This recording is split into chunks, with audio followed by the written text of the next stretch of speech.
Yo, yo, yo, it's Big Ant the spokesman, man. What's going down with y'all? Shout out to everybody that's at work, everybody that's on the clock. Make sure you stay on your pivot. So, shout out to my people in the machine shops, man. Welcome to the Vibe stream, not the live stream. We call it the Vibe stream. We ain't get a chance to do Studio 56 tonight. So y'all know what's going down with us. We still had to come live one time, tap in with the people. I think I'm gonna do something a little different. I might upload this as a video tomorrow. But when y'all come in here, turn it up, man. We need the participation. We ain't tripping off the donations, man. I might take this video down and re-upload it in the AM. That's how I'm gonna try to play it. I'm gonna try to move organized as possible and not be all over the place with it. Let's get up in here though. Come with the energy, turn us up. We finna talk about it all, man. Hopefully everybody had a good Labor Day. I know it's late now, but we here. We with it, man. Studio 56 podcast will be back next Monday. So y'all be there for that right here on Urban Politicians TV. Around 8:30 at night. Shout out to my boy Nana Fan 916, Phoenix 602, John Figueroa, the Heartbreak Kid, Elliot Marlin, Elian Malone, the vlog. Shout out to everybody who be tapped in, supporting the channel, man. Was outside last night. Yeah, some people say they missed the live. I did a live. I call it the stage now, one of the stages. We got plenty stages in Houston. We did a live right on Wheeler in Emancipation, right there on the block. I was live streaming right there in the middle of everybody outside. It really do look like the stage off of how they was on Harlem. Everybody posted up in the cut.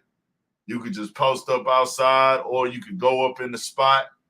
They got a few spots over there right there between them couple of blocks. But all through Emancipation and Third Ward, there's plenty of places to go to for sure.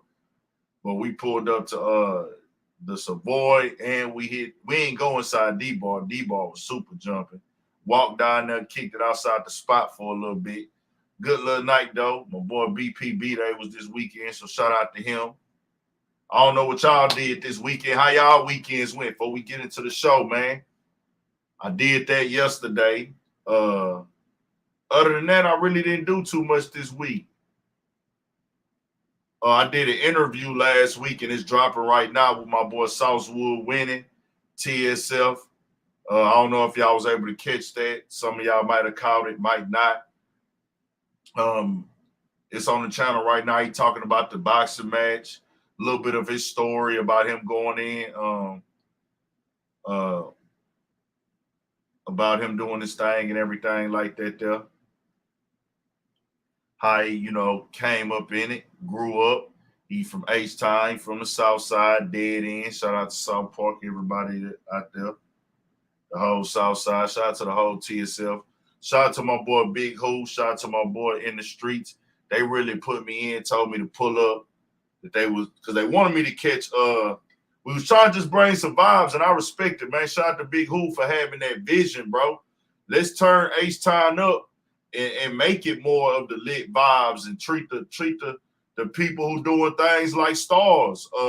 Southwood Winning, big fight. Everybody was talking about it on the rap and hip hop media side. Got the knockout win, the TKO with Sean Cotton Say Cheese. They both pulled up, got out there in the ring, showed where they was at. Hey, we both got on, did they thing for shit show. Wood came back, won. So he wanted me to say, hey, man, pull up. Let's catch him coming out the airport. On some like, yeah. I was like, dang, but they hit me too late. I stay way on the north side. Hobby Airport is way on the south, deep south. So by the time I got there, I wouldn't have been there in time for his plane landing and him coming outside. So I said, man, I ain't going to make that. But then my boy L.A. In the streets hit me, hey, man, we're going to do something at the studio. We're going to do like a press conference type thing. Shit, I pulled up. So the interview, I already dropped the full. I'm dropping the clips right now. Did that. That was a vibe this week. I didn't go to no spots this week, man. I ain't go nowhere. I popped out, I think Thursday. I can't remember what I did Thursday though. I think I went to like a few stores Thursday. I didn't do too much. Flipped around the city and shit, then came back to the north. Caught a little bit of that Deion Sanders game on Saturday. But y'all check that interview out. It's out right now, man. Y'all turn this up. Come with the energy.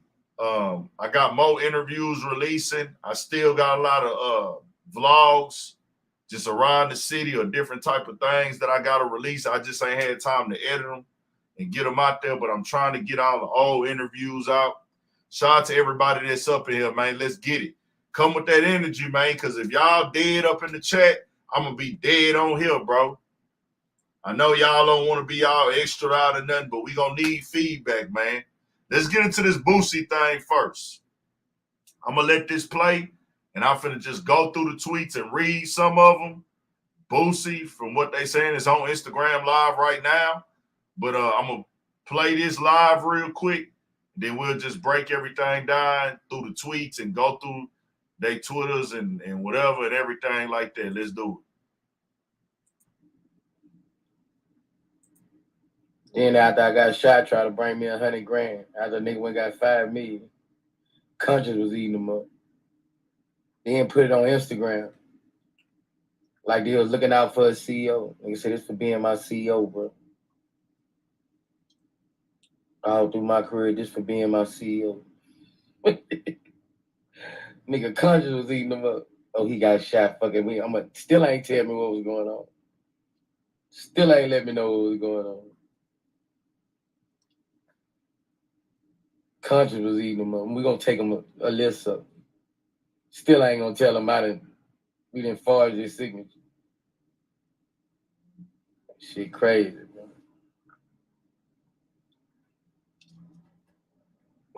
Nigga brought it to me, say this for being my CEO on Instagram. He go $100K. I'm doing my thing now. Still ain't tell me they went did a deal. Still ain't tell me they forged my signature. That's cold, bro.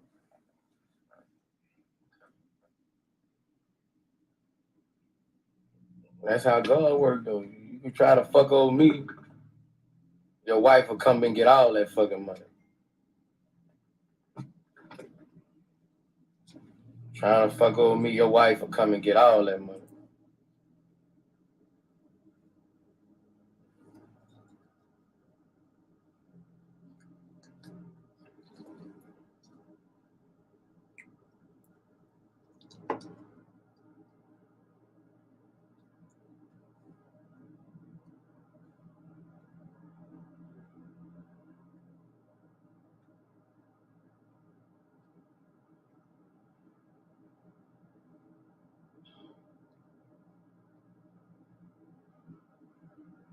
Niggas ungrateful, bro. It's ungrateful, bro. Ungrateful, bro. That nigga first couple two, that nigga ain't had no jury. Nigga had on my jury. I gave that nigga my Cubans to wear. Nigga ain't have no jury. I gave my Cubans to wear. Nigga thought he was getting way more money than that with them big ass Cubans on. I gave my Cubans to wear, bro. Real shit, bro. I begged Vlad to put him on Vlad TV. Begged Vlad. Begged him. Begged him to put him on Vlad TV. Begged him, bro.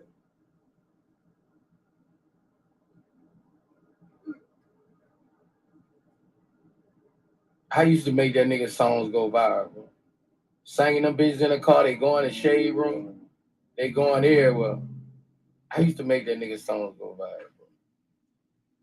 Real talk.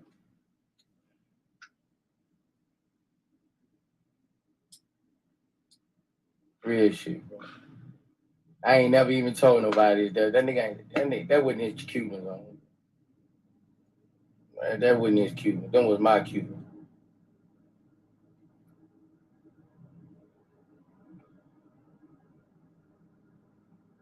Real shit, bro. I just got them back. When I got them back, I dipped them another color so it ain't look like the same.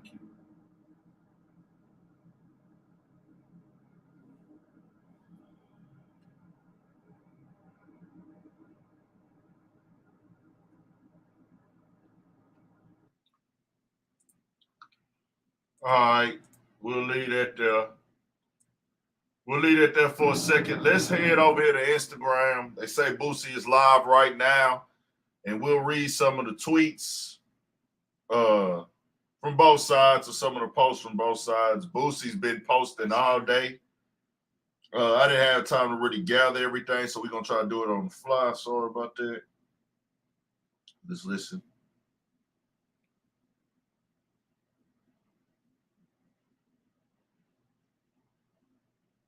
Nobody wanted to give you a chance.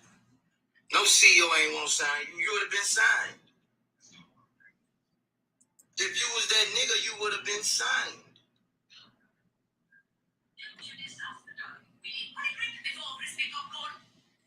I used to send your songs viral. Send them to me, I'm finna send them viral. So people see you the truth.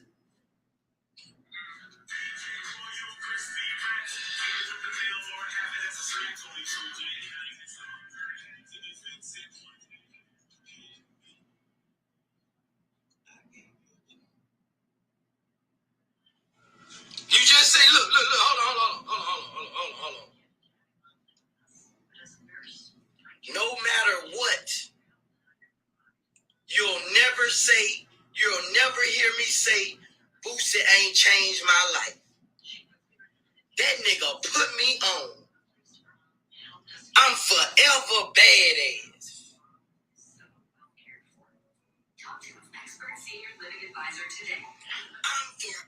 Now, I'm going to tell y'all like this, bro, and this is just what this is. Boosie has a right to do what he wants to do. This is his business. It's not my business. Boosie say his signature was forged. His brother says otherwise. I don't know. There's always one truth. I don't believe in the you have your truth, I have my truth shit. It's one true thing. And guess what? We'll probably never know it all. But I can tell you this. If you're going to court, you're taking somebody to sue, and this is for Boosie or anybody. Really, this ain't for Boosie. This for y'all. Man, don't get on the internet all day long. Boosie been on the internet all day. I'm not no disrespectful nigga. I don't get nothing out of that, bro. I don't get nothing out of calling niggas out their name. I don't get nothing out of tearing niggas down. That ain't never been my style, bro. That ain't what I'm here for. I'm here to have productive conversations, man. But Boosie, I'm going to tell you, bro, you going back and forth online all day with Young Bleu, it's not a good look, bro. Young Bleu hasn't really said anything. He did an interview with what's homie name out of Baltimore, Jay. Got a few interviews that did some things on YouTube. His name Jay. Dang, what's homie name? Shout out to him though. Y'all know what I'm talking about. I think Jay Hill. I know he had that one with DJ Drama. We did a video on the channel before to him when he had the girls on and they said something about a nigga having a job. It was something fly they said about a nigga having a job or whatever. But shout out to Jay Hill. He had Young Bleu on his podcast and they spoke about the Boosie stuff. But I can't help but look at this. Is Boosie addicted to the internet? Like, it's like, what is he getting out of going live all day long, bro? It's nobody else in the rap game who does this. Nobody else, Boosie, just keeping it a band. Like, nobody else is going live like this, bro. There's not one nigga in this rap game who has been on live this much. about everything going on. I do understand that Boosie has a direct connection to his fans. That is a good thing to do. That's a great marketing tool, bro. But at this point, Boosie might as well get him a Twitch. Boosie might as well get him a Twitch so he can be paid for every time he wants to go live and make people get Twitch subscriptions. Boosie, you need a Twitch, my nigga.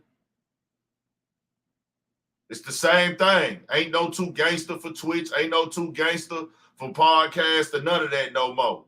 If you're going to be live anyways, it's the same thing. Because you ain't getting paid for none of this. You just on here talking. This ain't going to help the dog in court, bro. I'm keeping it a band with y'all right now. And I would tell Boosie this, say, bro, I got no beef with you, brother. You older than me. You been in the game longer than me. You got kids. You got a family. I haven't lived the life that Boosie lived, but I can offer some good advice right here. You do what you want to do, G. But you being on the internet, it matters not. Now, if you just want to interact with your fans, if that's what you're doing, you want to make sure that they are in your corner, that's fine, but that ain't going to solve nothing in that courtroom. And yeah, these same people that's following you on Instagram, these are the people, some of these people are the people that'll come to your shows and buy your merch if you drop your merch and things of that nature, but nah, this ain't that. This ain't that, bro. The music business can be very shady. Not gonna play like it's all on the up and up. See, I done been finessed in this music business. I don't finesse people. I don't want nothing if I got a finesse for it out this music shit. My finesse is more so, hey man, let me pull up at a spot. Hey, I see somebody. Okay, nigga, I know who this nigga is, bro. Let me holler at myself and introduce. I'm a network. That's my finesse. I'm a network, but I ain't coming with no scams and schemes and play running, and I'm not doing none of that. I want you to know exactly what my plans is, exactly what I got going on. Hey, this is what I do. Hey, we don't got to work. It's all good, nigga. We ain't got to do no interview. We ain't got to do no shout outs. Nigga, I've been doing this rap and hip hop shit every day for 5 years. I ain't never asked the nigga for a shout out. Never. On everything, nigga. I have never asked the nigga for a shout out. I've asked niggas for interviews. I've asked niggas to work with me. But I ain't never said, hey, bro, shout me out. Post me up. Nah, my nigga. We don't do that. That's just me. I want it. I know this game is not much of organic anymore. It's all constructed and put together. Because I've dealt with people who in the industry, or I've dealt with middleman niggas who play like they're in the industry and not, but they finessing. There's a lot of niggas that do finesse behind the scenes.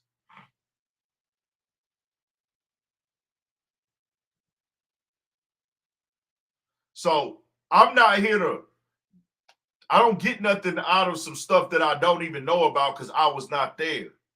I can only go off of what they telling me. But what I do know, if you are going to court about a case, going online talking about it does nothing for your case. Nothing. Just keeping it all the way 1,000. Now, if you're looking for closure or support from your supporters and your fans, that's a different story, but that's not going to help your case. You know what I'm saying? Let me read some of these tweets. It's on y'all. What y'all want me to do? Y'all want me to go through the tweets and stuff? Y'all, it's on y'all. Y'all let me know. Y'all want me to go through some of the tweets they put out today? It got to the point. Young Bleu said he wants to fight Boosie. Young Bleu is probably fed up. He had a real long weekend. Flew out the little chick, and she came and blew up his spot. His wife ended up going in on him online and everything. So that turned into a thing. And then when he put up, when he put up the Young Bleu is on tour right now, selling out. He actually sold out here last night. Young Bleu had a show in Houston last night. Boosie got a show in Houston tonight, or a club hosting or something. But Young Bleu had a show out here last night and sold out. So read the, I'll read the tweets then. But it started yesterday. Is he still live? Seems like Boosie is still live.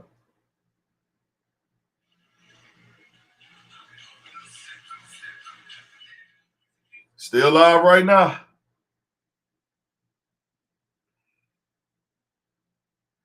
But it's the same story that we've been hearing, been seeing, and everything as of late.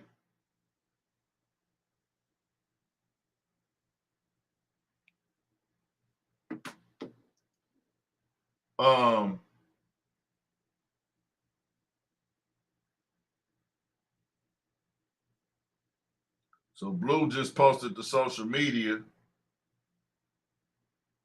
I saw he post something earlier where he said that Boosie was lying about something, and then one of Bleu's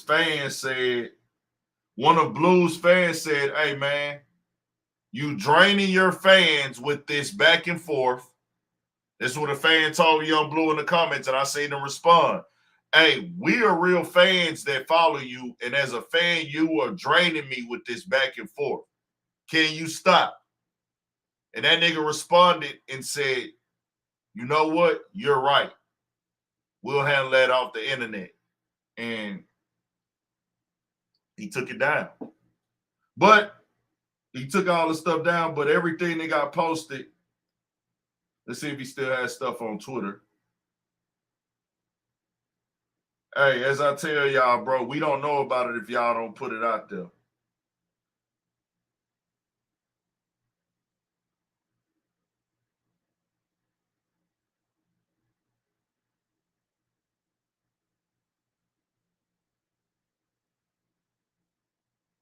Oh, I think he took all the tweets down. Well, Bleu, they already snatched up. You could have went on ahead and left them joints up there. Not gonna lie to you. He was in Houston last night, sold out show. Young Bleu he's talented, got the fan base, got the supporters. They popping out on him, whatever city he in. That is not 100% a street fan base. For people who don't believe that Young Bleu has fans, this is Dallas.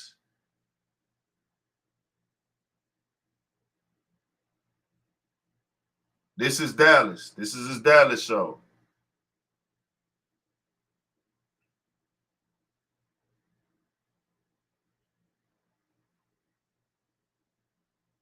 This is Houston.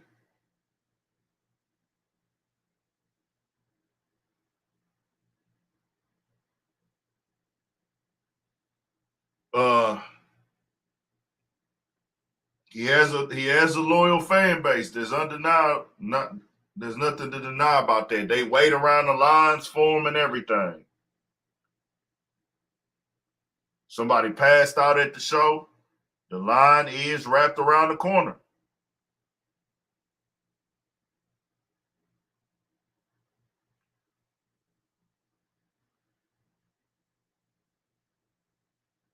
So I'm not the one to say that if you got messed over about your money, don't fight for it. I'm not the one to say I know what happened and didn't happen. I don't know what's what, bro. I wasn't there. I got to go through the blogs and find the tweets now because they didn't took them all down. Let me go to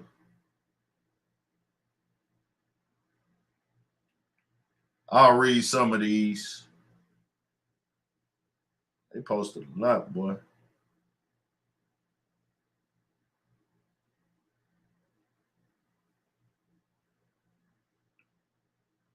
He said,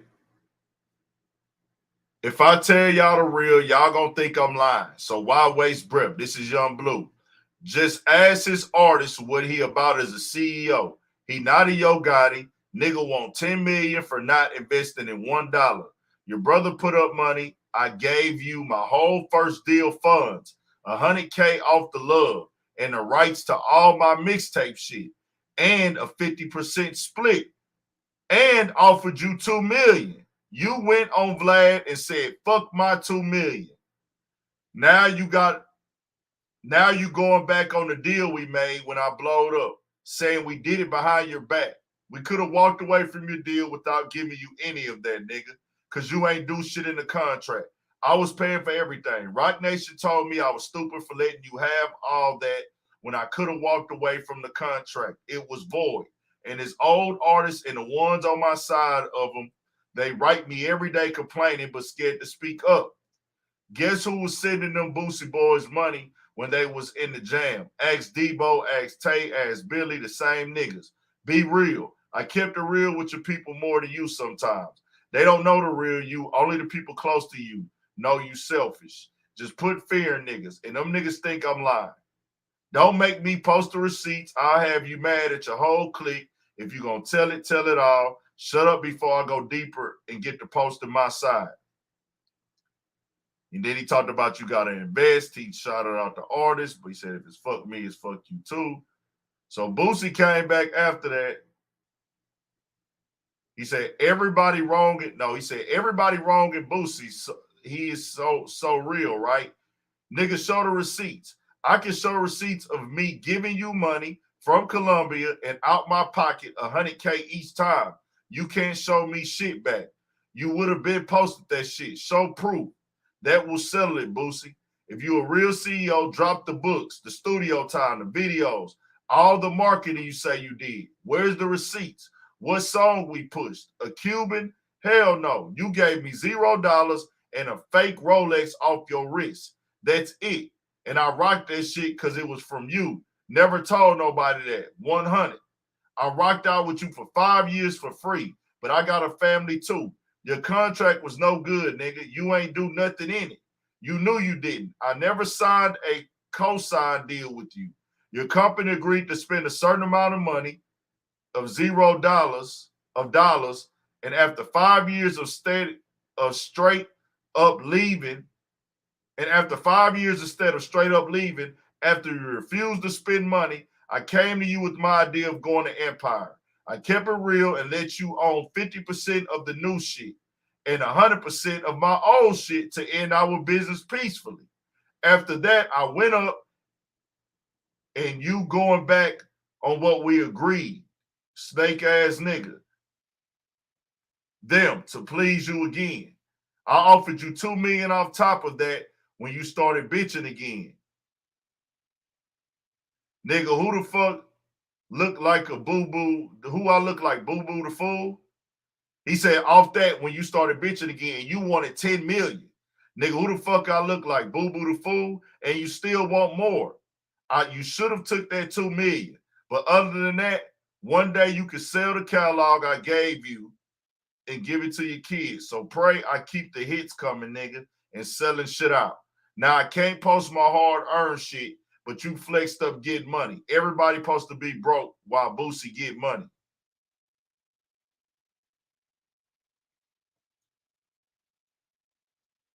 Him and his brother got a lifetime feud going on that span way deeper than me, and I'm in the middle. They business was sloppy.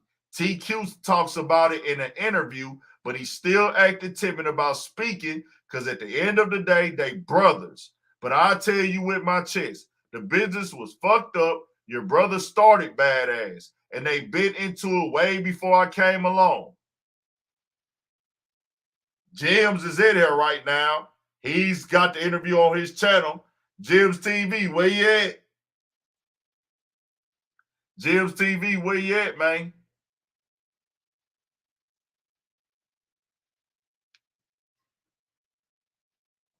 I'm going to read Boosie's side in a minute. So Boosie did respond to that and said, Mr. Ungrateful, go get your wife back with some sorries because your dick ain't go get her back. LOL. No. Why does that need to even be brought up? I don't know why. To each his own. I should have batted you with that rod in 2018, 2019 when y'all tried to steal from me the first time. When you went in your pocket and gave me that 30K on Canal Street. And I'm finna be real with you. Boosie, why are you putting that on the internet, bro? I'm just keeping it 1,000, bro. I don't get nothing out of questioning nobody gangster. I don't get nothing out of, bro. Y'all niggas can be real steppers and gangsters all day, bro. I'm not here to combat you with that. I don't get nothing out of questioning your gangster. I don't live like that, bro. I just say this for business wise. If you're involved in legal issues and you have an open Fed case, why are you getting on the internet saying these things, bro?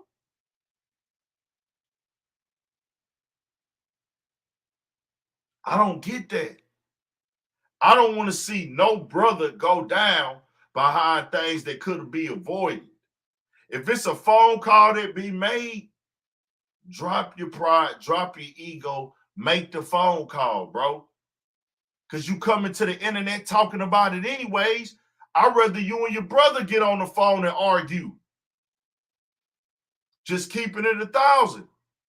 If you're going to argue with him on the internet, you might as well call him on the phone. If you're going to keep going live talking about it, telling us, talk to him. Maybe y'all could get an understanding. Am I right? I don't know. Y'all tell me. That's just why I'm at with it. If I'm going to go on the internet and argue back and forth with you and go back and forth with you, man, we might as well get on the phone and talk, nigga. We typing out paragraphs and scriptures and passages. To each his own, though. This is their business. We just watching.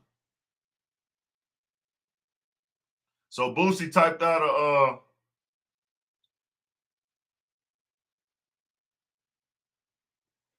this is what Boosie response was. It says, nigga, you big cap. Hold on, I got a motherfucker. Nigga, you big cap and big you just do T wanna keep it 100. Everything you have a lying disease. You so stupid. Everything you got, I gave to you. Whether you thought TQ or whether you was asking me for it. Your promotion came from my bank account, clown. Them Cubans you wore on your first couple tours was mine that you kept for a year. That wasn't his jury. LOL. Didn't want you to look like a clown with no jury. You ungrateful. Them mink coats were my mink coats in your videos. LOL. What about that 20K I gave you when Rajel was with me and all the 10K back-to-back, sucker? I begged Vlad to put you on Vlad TV, get you exposure, and once you blow, you go back on Vlad and say you ain't signed to me. You a snake. You go do a deal for $5 million and forge my signature and don't tell me nothing. Snake. Then wait till I get shot and bring me 100K on Instagram and say this for being my CEO, but still never tell me about a deal. Guess your conscience was eating you up. Snake. What about the money y'all got from Beat Bread? You and TQ without my consent. Snake. I'm suing them next week. You been stealing. You remember what happened in New Orleans, and them dudes been said they was gonna extort you, nigga. That's what street niggas do. That's what street niggas do to lame ass niggas. They know pussy. You ungrateful and you a liar, and karma is going to catch you. I hope you get your wife back with my coins you stole, because your dick ain't gonna get her back.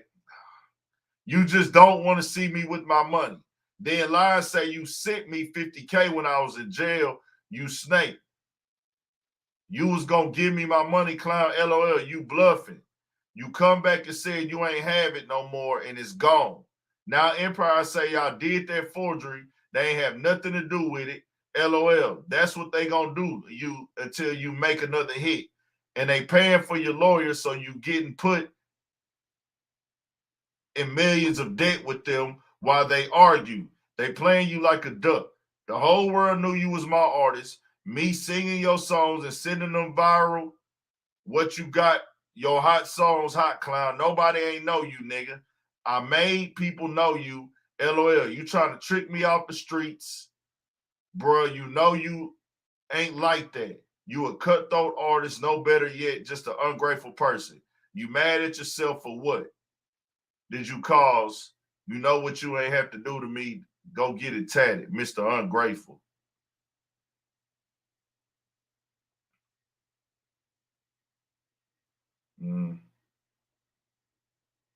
It's too much, bro.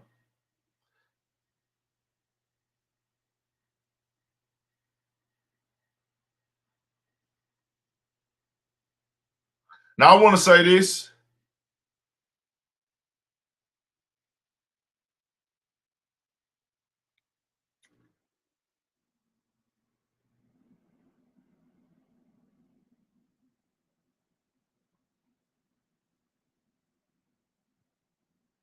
So this has been going on for years at this point.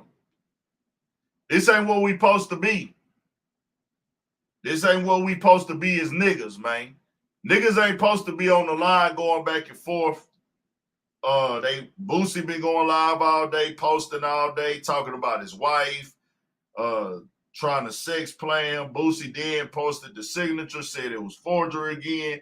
All they had to do was call me and I would have got more money out Empire. Shaking my head. Y'all didn't have to sit at the table and forge my signature. Never told me nothing. I'm a CEO. I was wondering how Empire had got my artist. Had to file a lawsuit to find out the forgery.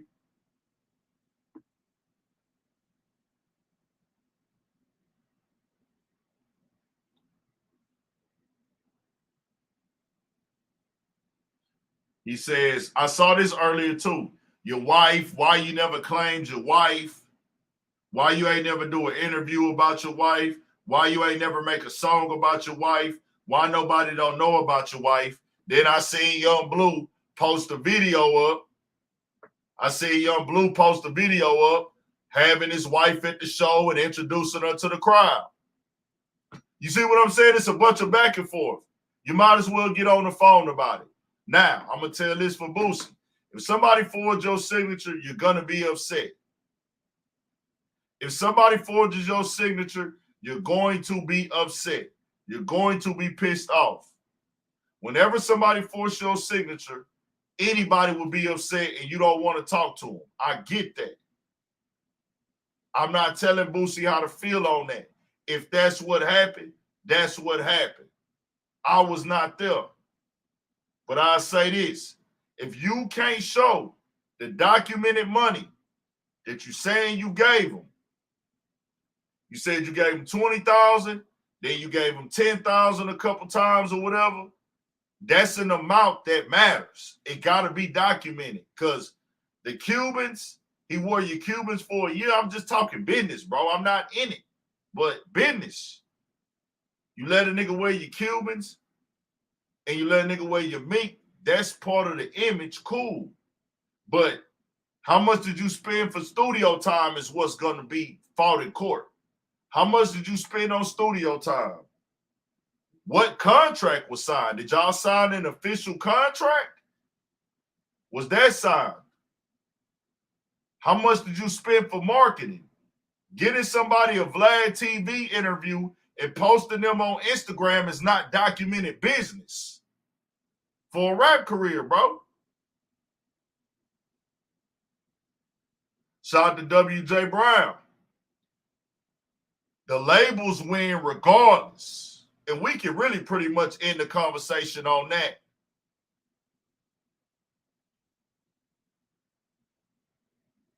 That's what they gonna ask. I have no say-so in it. Like I say, Boosie can get online and go live all day if he chooses to. I'm guessing he killing time because this is not going to help him in the courtroom. Everything he's saying, he's pretty much already said. Your signature got forged. You've been saying this for weeks now. You ran down on him with a bat. You just said on your brother with a bat, not him, but you made him give you $30K. You said that already. What? It's just to each his own, man. But let me tell you like this. My boy W.J. Brown said it the best.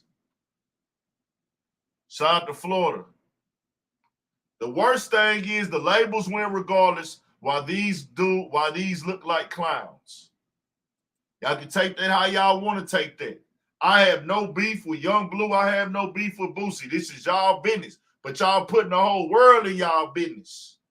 So y'all making y'all business our business. We can't sit up here and give opinions about nothing until you press upload, until you press send, until you crop out, shape up, edit, and post. Nigga, we don't have no say-so in nothing. Look at the other label execs. If y'all ever seen Jay-Z get online and go back and forth like this about business with the artist? Have y'all seen any major record labels go back and forth like this about business with an artist?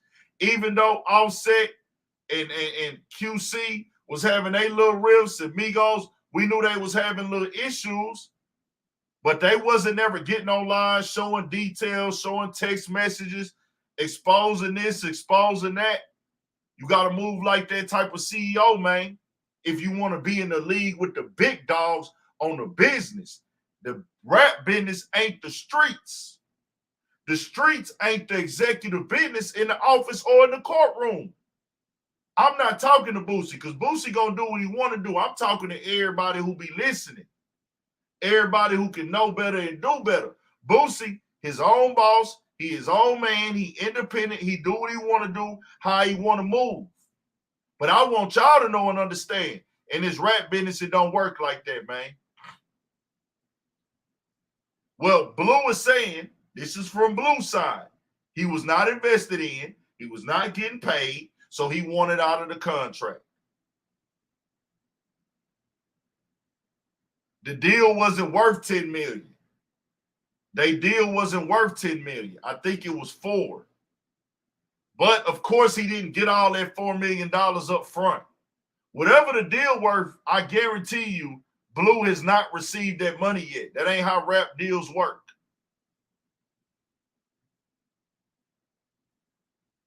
We seen Bleu give Boosie $100,000 on Instagram. Boosie said the deal was worth more.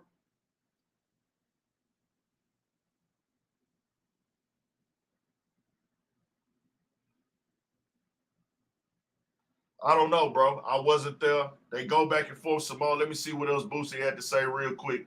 I don't want to be biased. Boosie said, because he said something about a lawyer.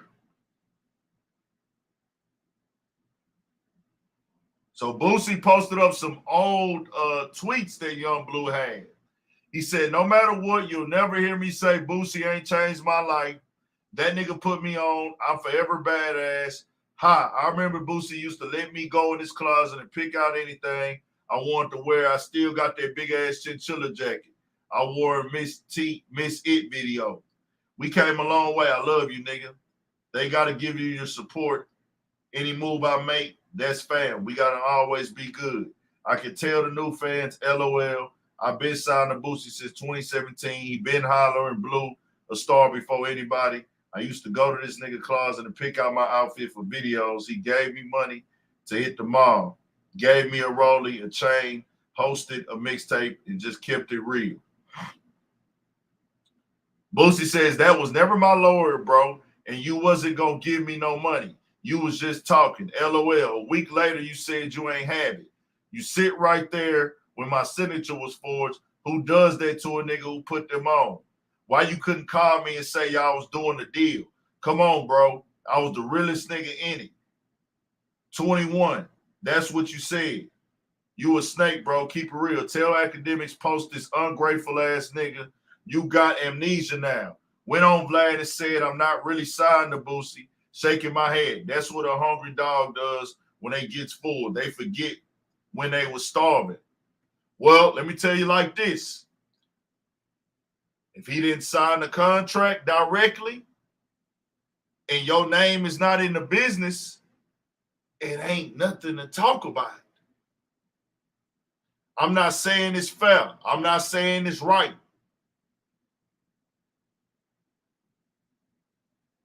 Come on. W.J. Brown. The labels argue all the time, but they will never hear about it because they understand negotiating money is more important. When you come to the internet with the business and expose all the business before the business gets straight, you only hurting yourself. You only hurting yourself. They got a lot of back and forth. Boosie said, I can understand. He said, tell your lawyer to post the paperwork where I sign anything. You kept LOL. That fake ass lawyer TQ got, you think it was a lawyer, shaking my head. Show MS where I signed it at. I don't even know what y'all talking about. That's the cold part. And this is my signature. Hell no, I don't write that good, buddy. Y'all fucked up. I ain't signed that shit and you know that. So you have no point on what you're saying. Is this my signature? LOL. Why you couldn't call me to sign my own name?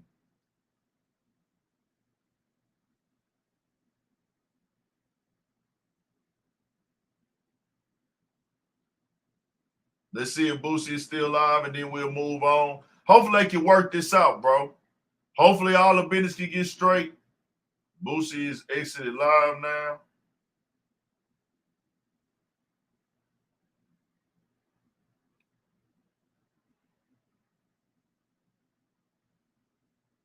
Tell you like this, Boosie, if that's not your writing, you can't win it on the internet, G. You know what I'm saying? I don't have all the answers. I don't have all the answers. I'm not in the music business inside there handling documents, and I don't understand paperwork, and I don't understand all the legal laws. But I know the case is never won on the internet. You can win the court of public opinion, and that's cool. But winning the court of public opinion will never get money in your bank account directly. Just keeping it all the way 1,000, man. If y'all gonna argue this much online, two things can be done. Create a live stream and a Twitch so you can get paid for it. Start you a podcast.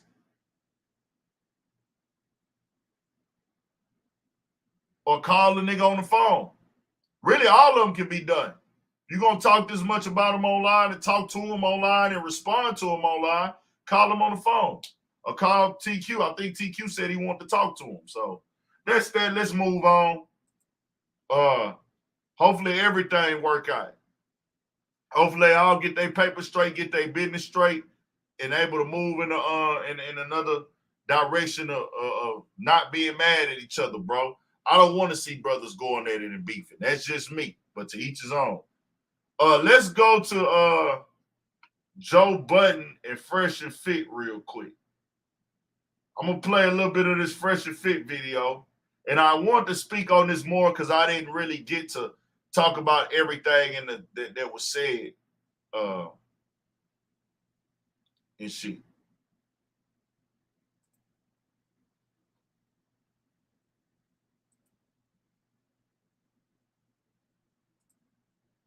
Guys were broke without YouTube. I think it.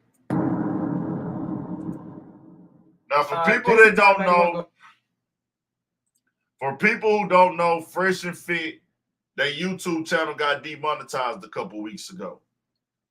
And it's, YouTube is not going to give you one solid reason. They're going to let everything build up before they decide we're going to clip this channel from the partner program. What that means is they're going to you can still upload, so they're not taking your right to a platform away. They're not taking you away from free speech. You can still speak. They're just not going to do business with you. So you can use the platform. You able to upload, but they're not going to make any money because they're not putting ads on your content. They're not going to put ads on your content. Now, a way if you want to call it an indirect money, if your fan base is still coming to YouTube to rock with you and support you, and then after you drop a video, they might go to another platform video that pops up next, and they might make money off of that video. but you can't get super chats, meaning YouTube is not getting a cut of that money because they do get a percentage of super chats, and you're not getting ad revenue. They are saying we don't want our brand and our partner program to be a part of how they get paid. And we don't want to get paid off of their content. It's not worth it to us. The stuff that they are putting out is not worth it. I say that to say this. I don't know if they were warned. I heard they were. I can't confirm it. Different people, it's been different people online saying, somebody said online that they had got demonetized for 7 days a little bit ago for some of the things they were saying and things of that nature. And, you know, if you've seen them, you've seen them. You know what it is with Fresh and Fit. But Joe Budden talked about it. And Joe Budden said, you know, that he had got into it with them. I can't remember. I did videos on it the times they did have back and forth. I spoke on it then. I've spoken on Fresh and Fit when they've been viral in more of our like sector, the urban sector or urban news blog sector of YouTube. I most definitely covered them when they made all the blogs and stuff for different things they said and did. Don't really tap into it too much till I get offended. I've covered a couple moments that went viral on them before over the years. But Joe was calling them clowns. And Joe did say basically, or he alluded to, that they were going to be broke. So by him saying that, this is why he responded the way that he did. But to be fair, and I didn't get to say that in the video, that's why I'm doing this now, because Joe was like, nigga, y'all are crying. He cried on the video, or he got emotional. He got emotional on the video, got up, took his headphones off, and walked. I don't know if he actually cried or whatever, but it came off as he was crying. That's how it came off. So by somebody seeing you crying about your channel getting demonetized, they might automatically assume that, hey, man, that nigga money messed up. He not doing good no more. Now, I'll say that to say this, that doesn't mean I never thought that Fresh and Fit was broke. I never cared to even see how people are spending their money, how they are saving their money, because it's none of my business. But Joe Budden did use the word broke. You know, he called him goofy, said whatever. Then now this is what Myron had to say back to Joe. Let's play that real quick.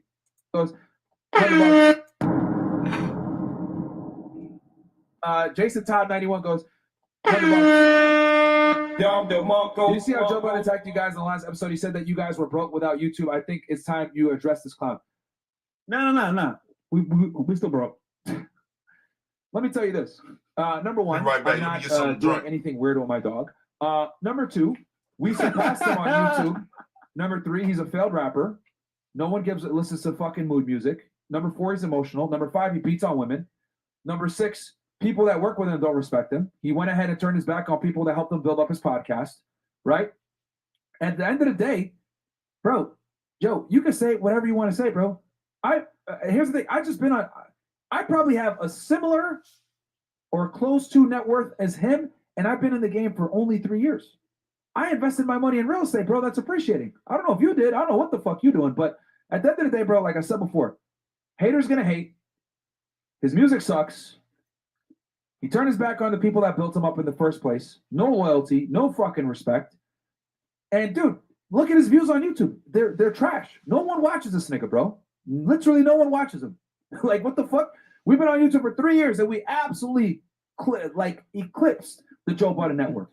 Now listen, in Joe. Every way. Listen, Joe. How the fuck do you help men, Joe? Like, honestly, real talk. What do you do? You gossip and talk about music all day. How are you helping men? How are you creating an impact? Real talk. How are you? He helps himself. You got two random dudes, a former Fed and some dude from Barbados, surpassed you in relevance and helping men, saving more lives. We lacked you on YouTube. You've been on this shit for a decade plus. Dude, we're a household name. What are you, bro? The fuck is a lame old nigga. And added to that as well, bro. You're talking about our business, bro? He has no idea what we do behind the scenes. So she don't say that. Like I said, we don't got nothing without YouTube. Like, yeah, bro. Nigga, we like I said, we're on other platforms. We invested our money. Like, what the fuck? Like, I can say is this, a- Joe. At least I don't hit women, bro. On camera too. You an L, You a bro. woman beater, bro. Nigga, you beat women. Wow. That's an L. Automatically, you want to sit there and say, y'all are misogynists and assholes. Nigga, I've never once raised my hand and attacked a woman. Now, this is what I want to break down, and I'm going to keep it all the way a band, right? So, I know how to separate conversations. A lot of people can't do that, and that's why I do my best. This is why I do my best, and I mess up on it too. I'm not perfect. I mess up. I don't be doing stuff right. At times, as far as like what I'm saying is, nobody when you talk on camera is always hitting everything 100% correctly. Sometimes we speak and we uninformed all the way, or we may have got bad information, or we interpreted stuff wrong. Now, I don't know what Joe's thing was. Maybe Joe interpreted from him getting sad and emotional after being demonetized that, hey, y'all on y'all way to going broke. You know what I'm saying? Like, y'all on y'all way to going broke. I never thought Fresh and Fit were broke, close to broke. Even when I heard they was demonetized, I knew that they were losing a lot of money. I don't do the pocket watching side of YouTube. I don't. Like, it's not, because it doesn't affect my life. Like, I don't go calculate how much money I think niggas getting. I've had like a few niggas, y'all will be surprised, a few niggas in a couple years. I think it started going on more like after the pandemic, where niggas have told me they've looked up how much I make on YouTube, or they think how much I'm making on YouTube. And I said, what they do that at? Like, nigga not even rich. I ain't rich at all, but I never thought that these niggas were broke. They don't strike me as them type of niggas, especially him. He seems like the type of dude that, whether I agree with what he does or not, whether he comes off as a nigga that don't be knowing what he talking about, or just really stuck in his own ways and his own skin, he don't strike me as the type of nigga that's gonna blow through his money. I can see him making money and going and making the proper investments, most definitely.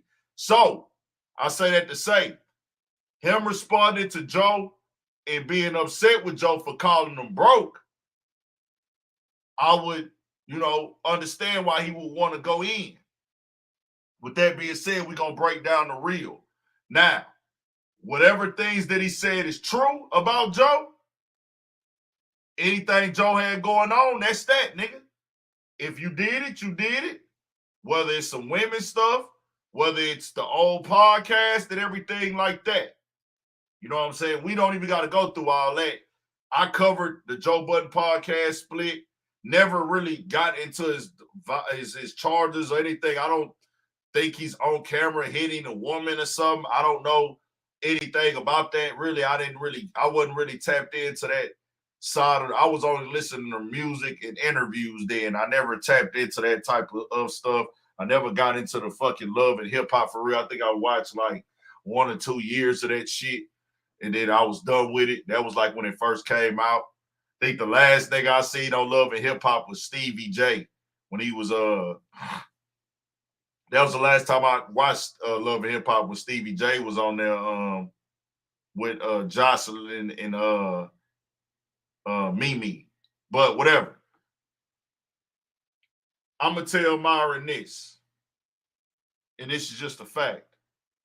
Joe Budden is a pioneer in this hip hop, or not even hip hop, podcasting.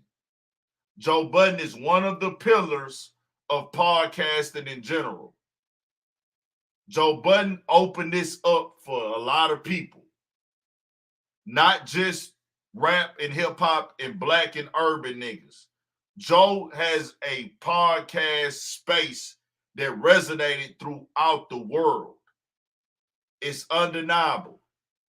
I don't care what the views say. I don't care how much money he does or doesn't make. See, people don't know how to judge impact unless there's a dollar amount attached or the numbers attached. See, a lot of these people might have not seen Joe Budden and wanted to start podcasting, but a lot of these people probably saw somebody doing podcasts who saw Joe Budden doing podcasts. Y'all don't get Urban Politicians TV without Joe Budden. Y'all don't get Joe, y'all don't just keep it in a band. Y'all don't get Urban Politicians TV. Me sitting down watching Joe Budden every day, that's the nigga that made me want to jump out there. Now, did Joe come directly and tell me to do podcasts? No. Did Joe directly come give me some game? No. I stole game. We call it stealing game. Nigga watching what a nigga doing as far as, hey, bro, he just speaking about what he going through. He just telling his story. But I'm going to take your story and apply it to my life. Like, okay, you did this, you did this, you did that, you did this. Okay, I ain't really got all the setup for the whole podcast shit. But, hey, nigga, I want to actually do podcasting. And I wouldn't even call it stealing game for real. It's got to be a better word for it. When you just naturally picking up game or just studying how a nigga get out subconsciously with his business and how he pushing the brand. I'm watching how they get out on the park. I'm saying, bro, I can really do some commentating type shit. I can speak on some shit. I can talk about some shit. I probably can't do it exactly how they do it, but a nigga can do it. I give that to Joe Budden. I always do that because I'm not a fake nigga. I'm not going to sit up here and say, hey, I just woke up one day and started podcasting on my own. Nah, nigga, Joe Budden had one of the biggest podcasts in the games. And that inspired a lot of people. The podcasting is still new, y'all. This is fresh. Hip-hop turned 50 this year. Picking up game, yeah. Picking up game. Picking up game. So we picking up game, nigga, from Joe Budden.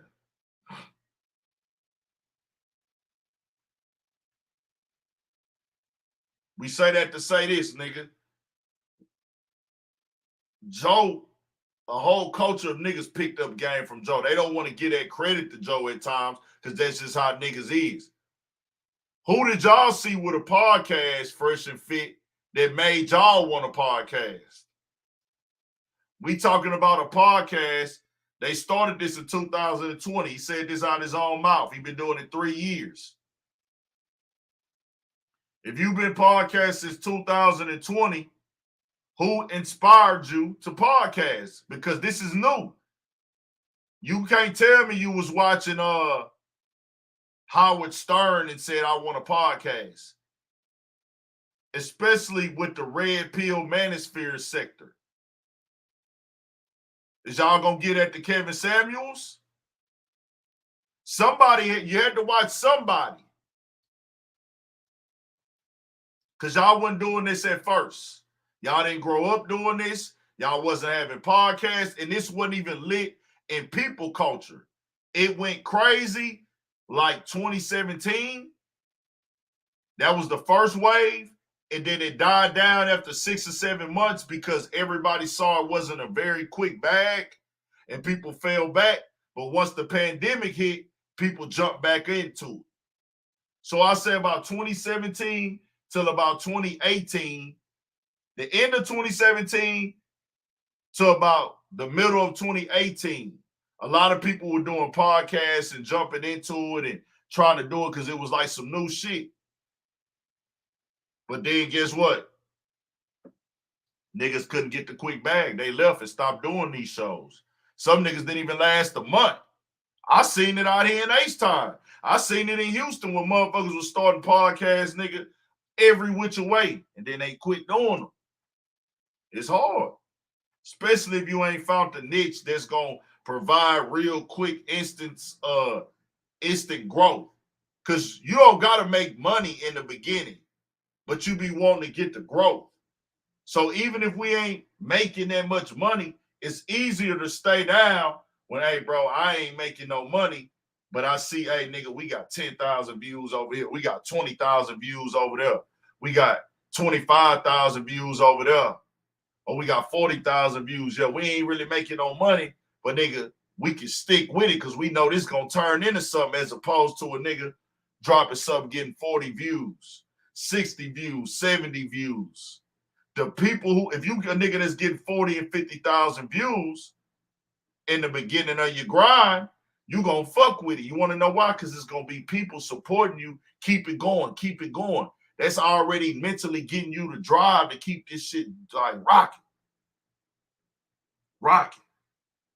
I'm just speaking the real on how this works because I done been through it. So that's all I'm saying.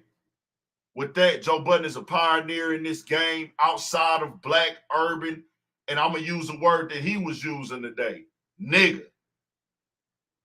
Nigga culture. Shout out to Tax Stone. He most definitely was a pioneer in this podcast space. I was not hit the Comeback Jack. God bless his soul. Rest in peace to Comeback Jack. I wasn't hip to Comeback Jack. I didn't listen to any of Comeback Jack podcasts. I came after him. But the first podcast I was seeing was Joe Budden, and at first I didn't even know it was a podcast. Then I was seeing Drink Champs, and I was seeing Rap Radar, and I was seeing Tax Stone.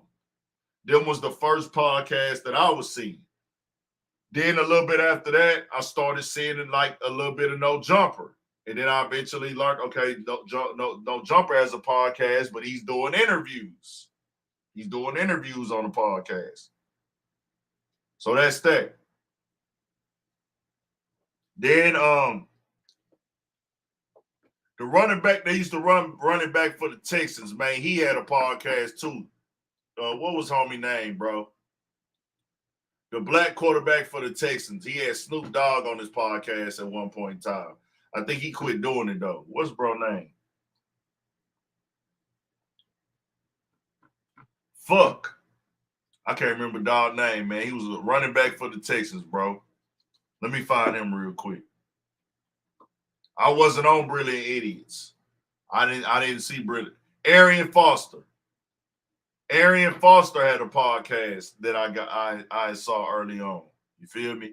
This was before everybody was just getting on them and starting to get them rolling. Arian Foster had a podcast. So then I started hearing about Joe Rogan. Never really got into Joe Rogan podcast. Never just tapped into it like that. So I say that to say this, man. Joe Budden is a pioneer in this podcast space. No matter if it's the views, the money, I don't care. There's no denying that. Joe Budden was selling out venues and shows, nigga. Selling out real venues and shows, live shows, before I even heard of these niggas. Before they even got started, Joe Budden was in Houston and Dallas, Detroit, Chicago, selling out venues. Had lines around the corner for their podcast. It is what it is, bro. Don't base all this stuff off the numbers. It ain't always about the numbers, unless that's all you care about. The reason why I don't do money talk with niggas, because for one, I never been rich. I've never been rich. I ain't never had $1 million, never had close to $1 million. Never. I ain't never had no Benz. I ain't never had no Bentley. I got 2 Chevrolets, nigga, regular cars. One an old school, one an everyday car. The way the world work today, a bitch might see my little Chevrolet and my little everyday car and be like, I don't want to fuck with him. Guess what? I don't give a fuck, bitch. I'm from H-Town. I'm from a city where you don't have to have a foreign car to get a bad bitch. I'm a nigga. We niggas. We don't, like, bro, you got to know that. Like in H-Town, it's so many females out here.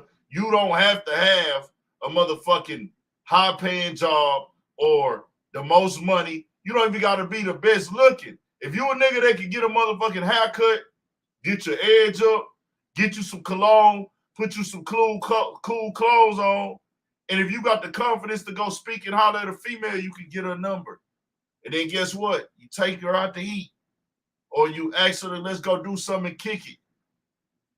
All this extra shit that these niggas be having going on, that ain't Houston. Houston ain't Hollywood. Drink Champs is a podcast.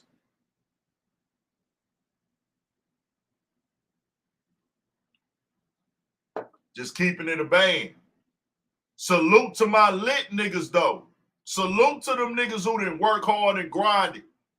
My nigga, I'm forever gonna tell people, man, nigga, you worked hard, you want that Benz, go buy that bitch, nigga. If you worked hard, you want that big ass house, go buy that bitch. You work hard, if that's what make you happy, go get what make you happy. If you like to drip in designer, go do that.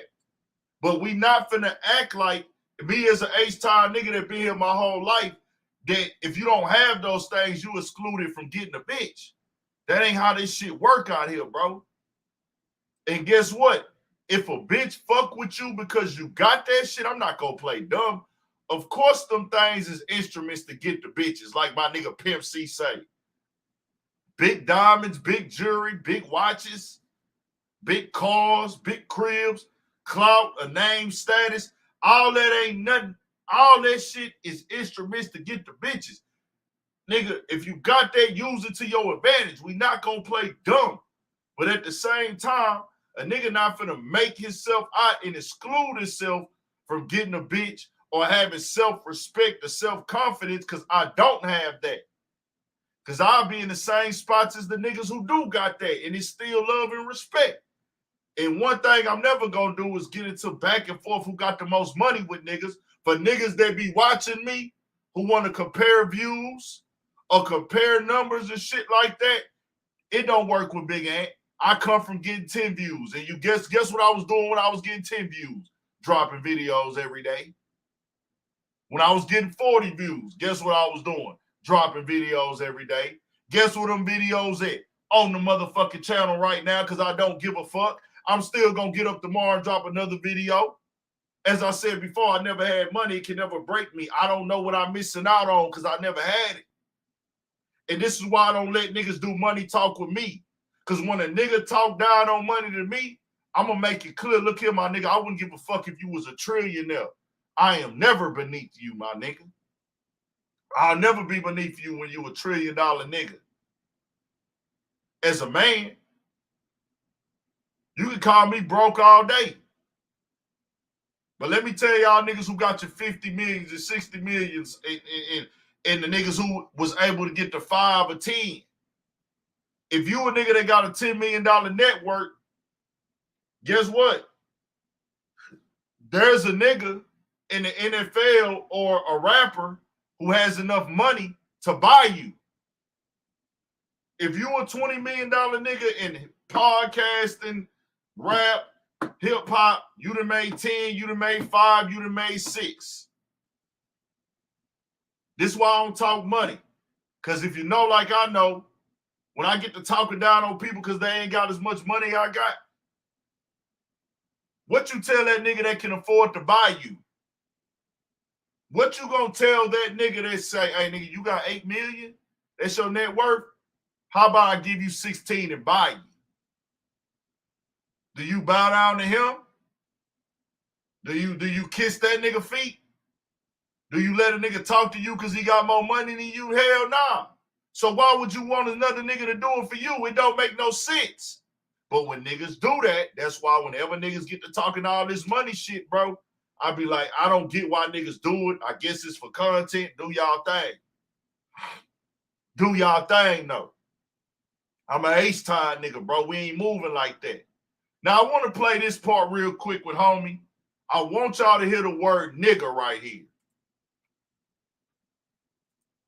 So you're a L automatically. I don't give a fuck what you say. Yo. You can sit there. At least we say what it really is, and we tell guys the truth about women. You literally beat women. Get the fuck Joe out of here. is a low value man. Men, I hate women. So let's be clear. I don't know if Joe hit the girl. I know he got accused of it. To my understanding, Joe said he didn't. I don't know if he did or didn't, whatever. And ain't never co-signing no nigga beating on no female. Beating on a female unless it's self-defense. If a female put your life in danger or your family life in danger, try to body slam her, but then after that, beat the fuck out of her. If she causing your life, if it's life-threatening, restrain her. But if a female got a knife or something, then whatever. That goes without saying. That should be understood. That should be overstood already. But just beating girls and hitting girls and attacking girls because you mad, you and your feelings, they ain't letting shit go your way. That ain't the way to move, bro. That ain't that. That ain't how they go. I'm not with women abuse. We ain't with that. Or none of that shit. That ain't zero tolerance. Like, no. I'm in a low value like you, bro. Yo, Joe Budden women. Yeah, bro, like this nigga out here, but headbutting women. This nigga, man, Yo, slapping bitches, trying to tell us what the fuck it is. Like, you out, he's just all he does is virtue signal women because he knows he's a piece of shit. Yeah, he has to. He has to. You literally have to be a bitch to women because you know for a fact you fucking assault them, you beat them, you sexually harass the women that work for you. Like, nigga, what the fuck? And she quit because you were harassing her, bro. Because you're a weirdo. You're a perv, bro. You're like legit. I understand Doing shit with your the dog. desire for women, but bro, bestiality with dogs, hitting women. Like, nigga, you're a fucking an weirdo. L, bro. You're an weirdo, L bro. all around. You're an L all around. You're an L all around, bro. And I would be happy to tell you that shit to your face too. The fuck out of here, man. These fucking hating ass dudes, they're jealous, bro. Your kid should be ashamed We of you, never bro. said anything about you negative. This motherfucker's been talking shit about us for fucking years, bro. Yeah. For years, this fucker's been talking shit about us. Fuck you, man. Real talk, and I would say that shit to your fucking face too. You fucking fuck you, man. We're on Rumble. I'll say what the fuck I want to say. Facts. Fucking angry because two guys that just started podcasting literally lapped you in every regard. We've saved more men than you have. We've saved more men than you have. More impact than you have. You're a fucking loser. We have more impact than you have. You've been talking shit for fucking years. We bit our tongue. But you know what? We're on Rumble. I can say this shit. Fuck you, man. Real talk. You beat on women and used to try to sit here and virtual signal. How about you say that shit to my fucking face and I'll beat the fuck out of you? In fact, he won't do it. I'd be happy to beat the fuck out that shit, man. The fuck out of here. You want to beat on women and try to virtual signal us? Fuck out of here, nigga. No, Mike, if you were a girl, he'll fight you. Yeah, he probably would. This guy's been talking shit for fucking years. Well, I'm gonna tell you, fresh and fit like this, it goes and stand. Y'all was talking about y'all saved men. Let's be for real, bro. Let's cut the bullshit. Y'all talk to niggas who grew up in this new era. It's a thing now. It's not like how I used to where you could go to the corner store, the gas station, the movies, or you could meet a girl out at a cool little restaurant when the world was most sociable and you could just stumble up on pussy. The world has changed now. The women are having more sex than men. It is what it is. The girls are getting flown out. The girls, social media has fucked the world up. People don't interact no more in this generation, especially the younger one. So a lot of these guys have become incels, involuntary celibate, meaning they don't get pussy, meaning they don't have sex. Used to get pull bitches at the gas station. They were ready for conversation. Niggas used to go to parties and clubs to get rolled up on. The girls used to twerk and dance on you. Shit, I remember used to go to a strip club and the baddest bitch in there used to be trying to fuck for a little bit of nothing.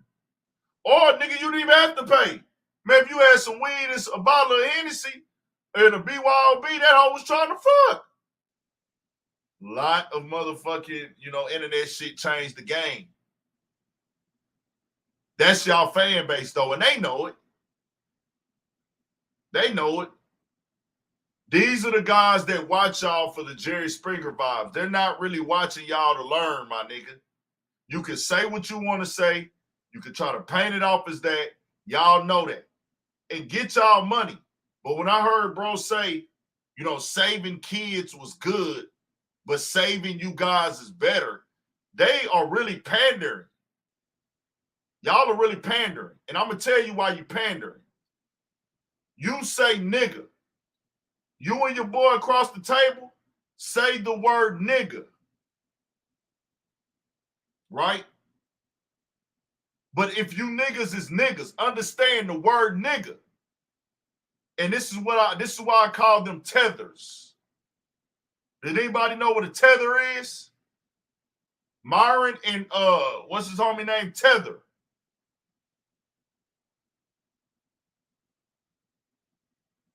Does anybody know what a tether was? What a tether is? Basically, a quick definition of a tether is a person that looks like he's black, carries himself like he's black to benefit us, but they really not from America most of the time.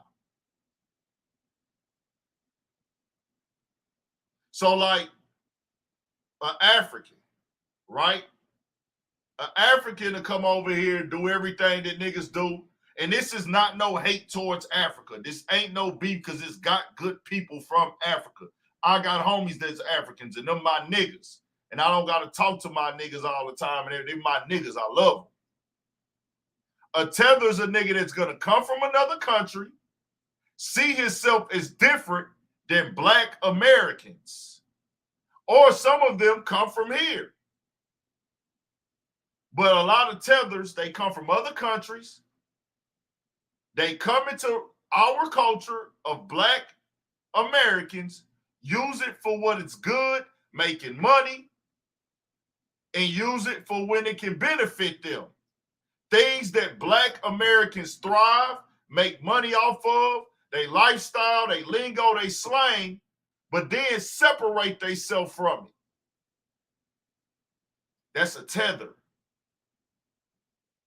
That's a tether. Use it to their advantage, but don't take none of the disadvantages that come with it. And they be confused. Because let me tell Myron something. Fam, I saw the photos. You were around all white boys, my nigga. You was around white boys. Shout out to Tariq Nasheed. They ain't FBAs, foundational black Americans, man. You like an Arab, Myron, and you not a hood nigga. So guess what? When you being an Arab, well, he's Sudanese, my bad. He's from Sudan.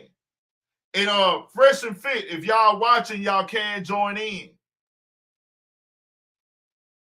Oh, Burna Boy has most definitely displayed some tether behavior.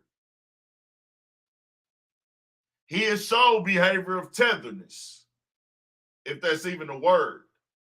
Some people would call him a grifter, things of that nature. I'm just gonna say a tether.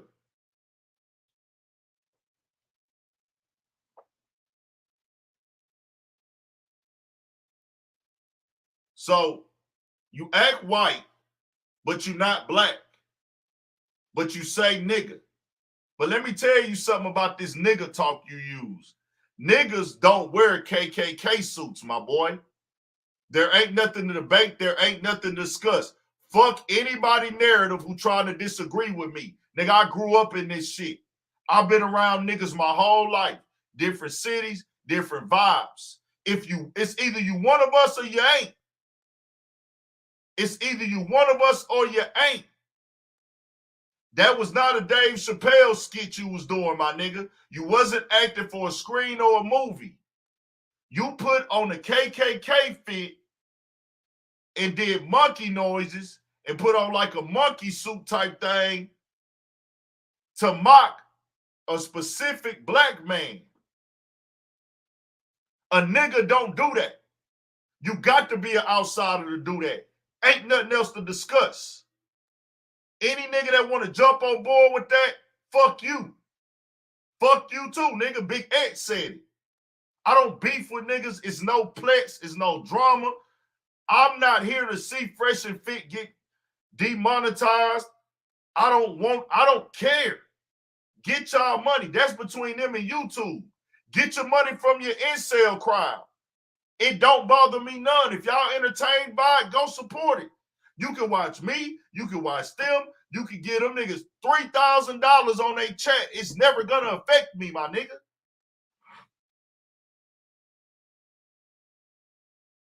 But once you separate yourself from us, well, hey, man, African Americans do this. African Americans do that.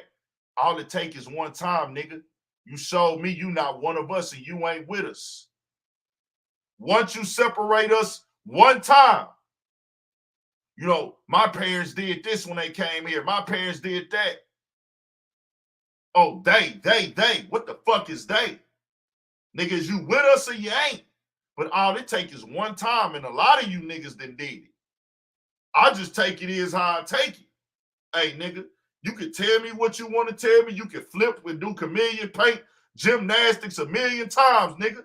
Once you chose that side, hey, them, they, you let me know that you see us as different. But you want to use our shit. You want to say nigga. Well, let me tell you what niggas don't do. A nigga is what we is, nigga. And I wasn't being a nigga proudly. A nigga mean you come from FBA descent, foundational Black American, your people having somewhat form, shape, or fashion went through some type of systematic oppression or abuse, or you just a Black American. That's what makes you a nigga. Because that's what the ancestors had to go through. See, we inherited that word but flipped it to what we did.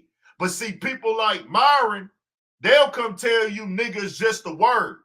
No, my nigga, nigga is not just a word. See, what niggas don't do, niggas don't pay other men to tell them how to get the women. Niggas don't pay other men to save them. Because as niggas, we raised to get in the field and learn how to do it on your own. You get game from niggas. You get advice from niggas, whatever shit like that. But hey, nigga, me paying a nigga so he can give me the game on how to talk to a bitch, niggas don't do that. Let me tell you about niggas. Nigga, use a motherfucking lame. That's what we gonna look at you as. Do what y'all do, though. I'm just showing you where I stand with it. Ain't nobody gonna be saying nigga around me when I done seen you put on the KKK hood and act like a monkey to disrespect another Black man. Because a Black man ain't even finna come, that ain't finna come across his mind. That ain't even no troll. That let me know you look at niggas as outsiders. You look at yourself as different.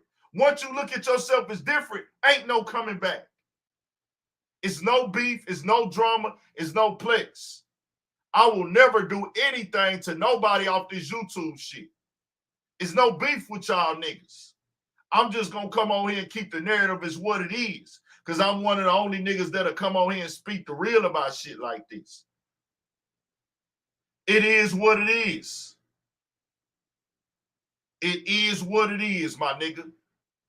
So you don't tell us how you want our narrative to be. You don't tell us how to feel about this shit. It seems like everybody can tell niggas, Black Americans, how to feel about their culture, about how they should and shouldn't be offended by other people that's not part of their culture. But if we tell somebody else when and when not to be offended, it's a problem.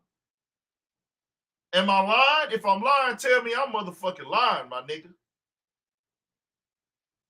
We get called sensitive. We get told, hey, man, it's just a word. Nah, my nigga. You ain't grow up with niggas. Clearly. I saw you on the picture with all your white homies. Cool. There's nothing wrong with that. But you making these racial references at times with the girls and shit that came from the ancestors, night riders and shit. All that shit come from slavery days, my boy. Your intent might not meant to be that, but as a nigga from the South, you can't say that. Niggas get knocked out for shit like that. So I do want to say this. Do what y'all do. It's no beef. But if anybody put on the KKK hood around me and start making monkey noises and thinking that shit a troll, I'm going to tell you one time, take that shit off and don't do it no more. After that, I'm going to be part of that 1%. And we not putting on no gloves. We not putting on no gloves. I'm going to say that one more time. Nobody on YouTube, nobody in the world is positive. I'm not beefing with nobody. I don't have plex with nobody. I don't have drama with nobody. But if any nigga puts on a hooded mask, especially somebody who looks like an Arab, but says he's Sudanese, he's from Africa, but you look like really, you know, people gonna call it stereotypical. You look like your parents would own a convenience store maybe, or something like that, a gas station. If I go to the gas station and I hear the dude saying nigga this, nigga that,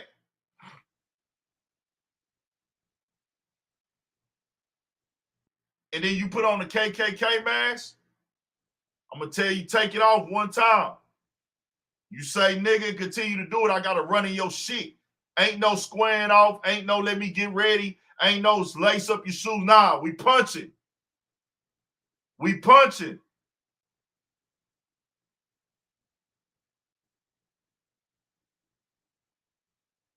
Exactly. You give Middle Eastern vibes. But I don't know. I don't need to know because I just already know you don't look like a nigga like me. You ain't the true definition of a nigga. You just showed that. I want this to be clear, bro.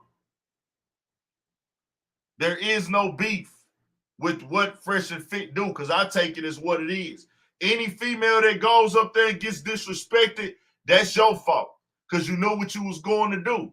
You knew why you was going up there. You was going up there for the clout. You know they kicked the females off and embarrassed their ass. You choose to go there, that's on you. But this all, man, we help men and we save dudes. Nah, nigga. That's pandering. Oh, nigga, we help these girls. I enjoy helping kids, man. But helping you guys made me way more happier. No. Fuck is that, nigga? Get the fuck out of here with that pandering ass bullshit. Knock it off. What makes you happier probably is that this is the lane that got you turned up and paid. Of course, nigga. Of course it would make you happier. You've attached your passion and your hunger for success and your grind with your lifestyle, as you should. Them niggas have grinded and worked to be where they at. They have sacrificed to be where they at. But we know why y'all really successful, bro. Y'all got a shock value platform. Straight up. Then y'all came into a lane while it was fresh and hot behind Kevin Samuels.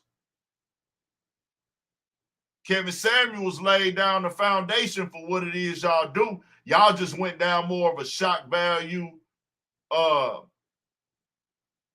party, culturally like entertaining lane. Because Kevin Samuels was really giving that information. Now, I'm pretty sure they do give statual information on their platform too, but we gonna call this shit how it is, bro. Do what y'all do, though. Let's run through some hot topics real quick, y'all. Stephen A. Smith, man. That nigga Shannon Sharp called Stephen A. Smith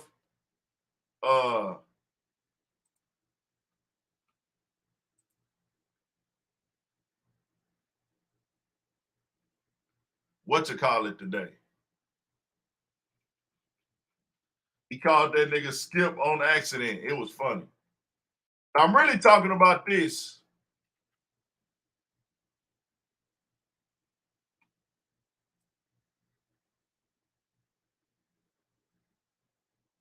Man, I can't find the clip. Fuck.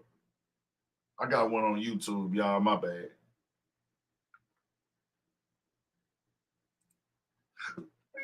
This is Sadie.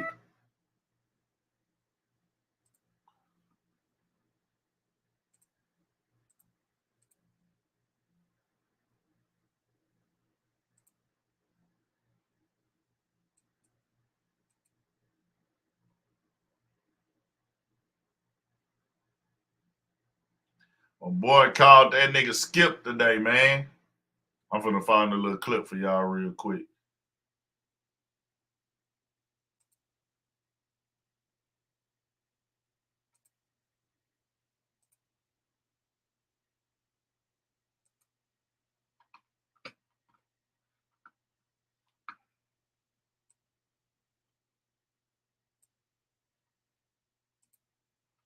So today was the first show, the new First Take. ESPN First Take. Started today. My boy came in that bitch. Let me play it for y'all real quick. Going on, folks? Shannon Sharp. Most of my defensive tackles. Shannon, is Chrisean upset alert if they don't get Jones back? Yes, because if you think about it, the Lions will pick to win that division. Skip this excuse for I'm talking this.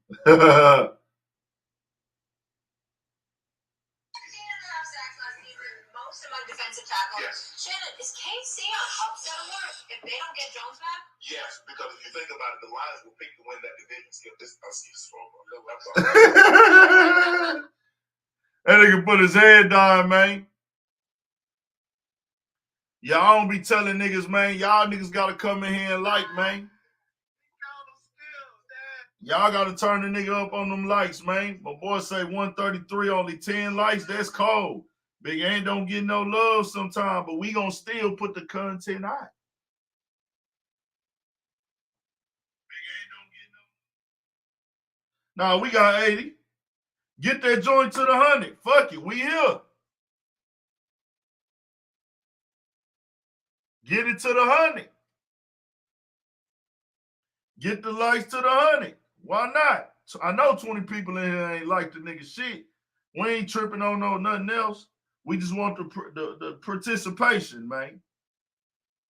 We just want the participation, man.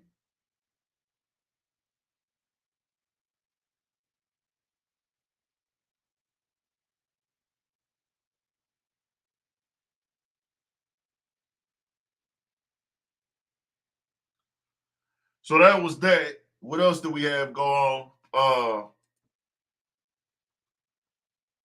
Give me some hot topics, man. Give me some hot topics, y'all. Turn it up.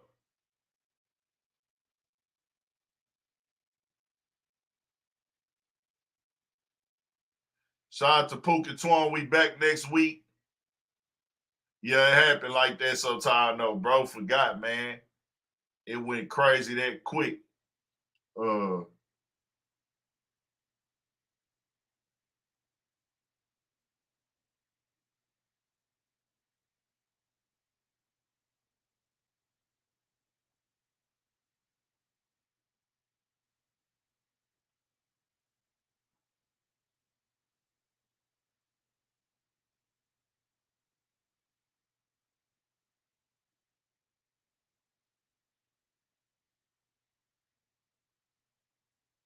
Charlemagne on Joe. I saw the little slug, but I didn't really get all the way into it yet. I've been seeing the little stuff, but I'm gonna do a video on it. I'm gonna get a video out there on it, man, for y'all.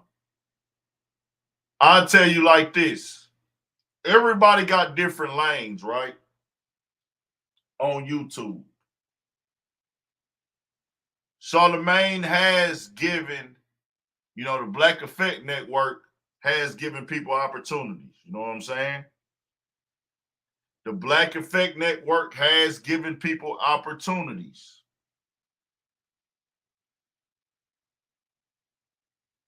And it's different things that they have done with each other when it comes to Charlemagne and Joe Budden. You know, let me do this one topic real quick and we'll get back in that in a second. Chrisean Rock and Blueface. Let me run through that real quick. This is real quick. That's a quick topic because that Joe Budden Charlemagne shit, I covered that every time, nigga. I'm a nigga that was posting Charlemagne and Joe Budden when they was on good terms, nigga. I was happy when them niggas would do a show together and work together. Like, when that nigga Charlemagne went to the Joe Budden podcast, I fucked with it.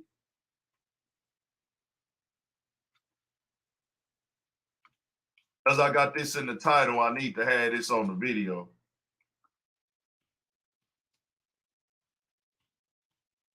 I'll talk about this real quick.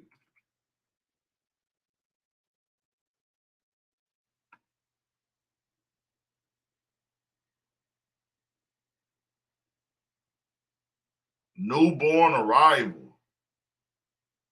Somebody has that as a channel? As a channel? What the fuck?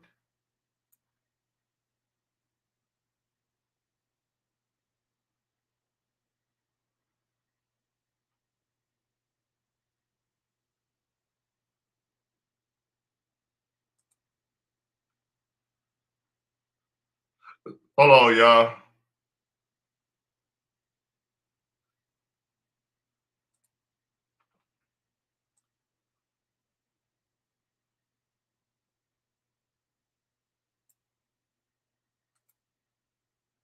So this is what I want to say, right? Blueface and Chrisean Rock are young. Blueface and Chrisean Rock are young. And when I say young, meaning they ain't been on earth that long yet. They have marketed toxicness. They have made toxicness a part of their brand. My opinion, Blueface is a talented artist. Blueface came in the game, sounded, hits, catchy bars, image. He had everything he needed to go to the next level. And he did that. He's still actually surviving off of that talent today, off of that image today. But he turned it into this. Some moments that he will never get back.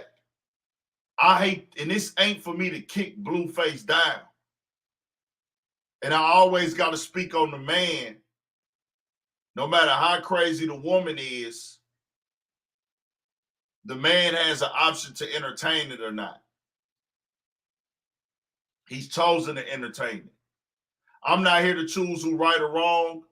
Y'all can go back and forth or whatever. That's on y'all. Long as them babies straight, at the end of the day, that's all that matters. Blueface taking care of his kids, that's all that matters, man. I'm not his pops. I'm not in his circle. Just take care of the little ones, and he doing that. His kids be with him. They know who he is. I've seen his kids with him multiple times. I'm glad, I'm glad nothing happened with Blueface with that stabbing either, man. Like, that was tough. Saw that gas. They got him right in the leg. So Chrisean Rock had the baby yesterday, right? And I don't even know. It was crazy because the blogs put this up. I wasn't following it. I wasn't looking for it. But the way the blogs work, they gonna highlight all the, the fuck-ups and the mess-ups or the negativity. I want to put productivity on it. He was at a pool party, to my understanding, and I can't confirm was it the same time as the birth or was the blogs just like posted him at the pool party or whatever. But it came out that he was not invited to his child's birth. They got a blood test to confirm that that was his baby.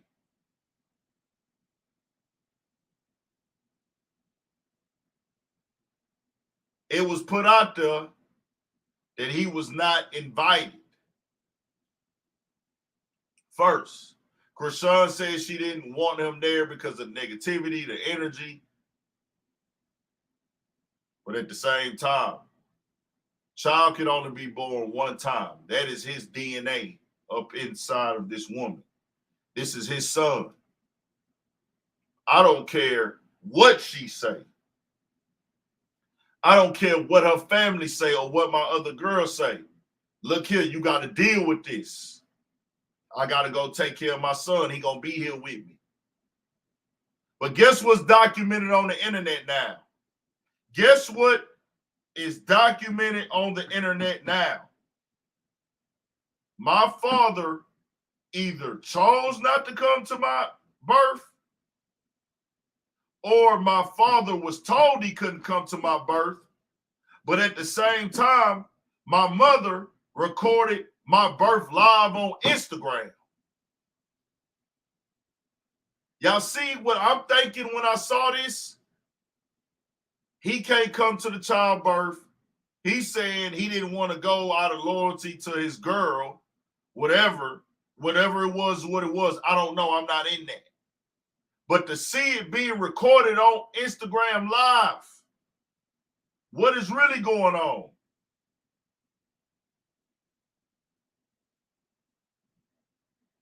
I saw the tweets after. I don't know how much of that is trolling. I don't know how much of that is that how you really feel. But fam, your legacy is your legacy. You control your legacy. Your legacy depends on you.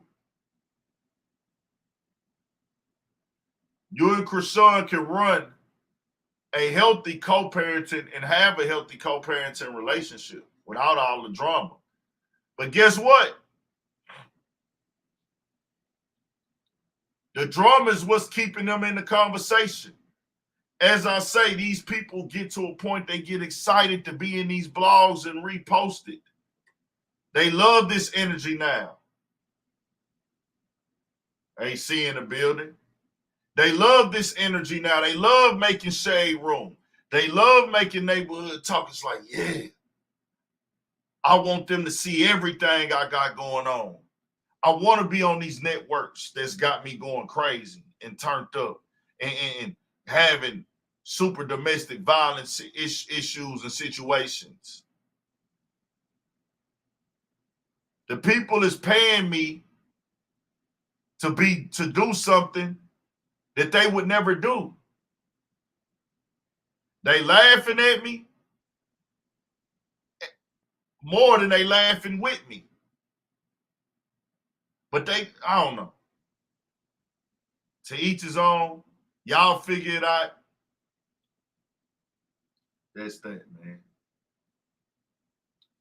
I had to talk about that because I got that in the title. Hopefully they work it out. Keep taking care of them kids, Blueface. Do your thing. Go up. I wish the brother much success, health, wealth, everything, man.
Did y'all see that Scarface? I might do a video on this too.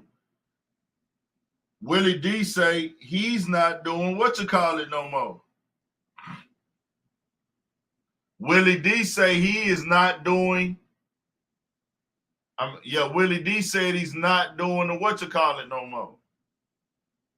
They're no longer doing. He's never doing the ghetto. They not. I don't know when they contract in or whatever business they got going. Willie D doesn't want us to do the Ghetto Boys Reloaded podcast anymore, and it's based off of Scarface's decision to go to the Grammys without him. Said he moved on. Hey man, we ain't rocking like that. I don't want to be in business with you. It's a tough lick.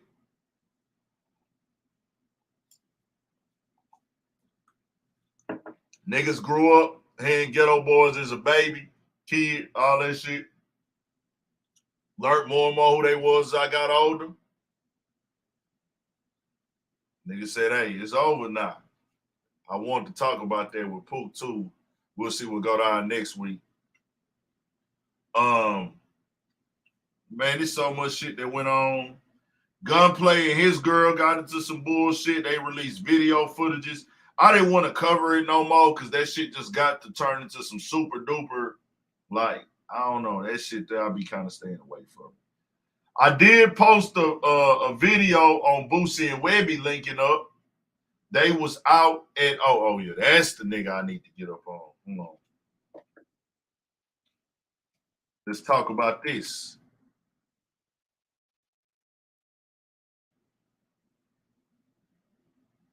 I don't like the narratives, man.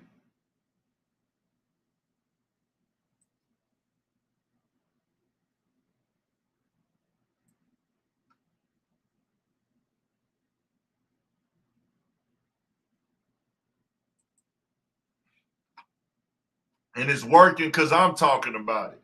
But I didn't want to do the gunplay situation. That was this and that. Boosie and Webby did link up at Boosie's pool party. Webby pulled up. I posted that. That was a good look. You know, that era of them is big in the culture, especially if you're a nigga from the South, especially Texas, Louisiana. I remember the era when Boosie and Webby, you know what I'm saying, was booking clubs and shows like 2 times. They'll have, I know especially Webby used to do it. He used to get booked for 2 shows in Houston in one night. Webby used to get that. But this is Burna Boy. He's an Afro artist, Afro beats. He does Afro beat music, or that lane, which we have no problem with that lane of music. The thing is, bro, everybody's making all the rap and hip hop conversations to be in competition with the rappers. Why is every musician that is not a rapper, but for some other genre, some other country, they want to compare their numbers, their analytics, what they can and can't do to what rappers can and can't do?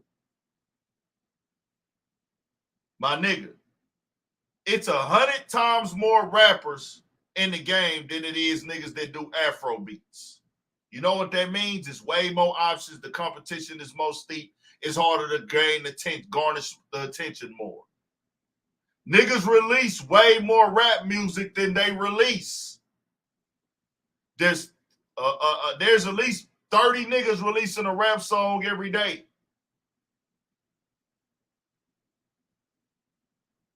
Trey Chapo. Nigga never didn't say that Burna Boy wasn't a star. But I heard the separation, and I'm starting to see the comparisons. Burna Boy has a song that come on in the club that I like. If I like the song, I like the song. But guess what? We gonna go back to this. I'm a nigga. Me being a nigga,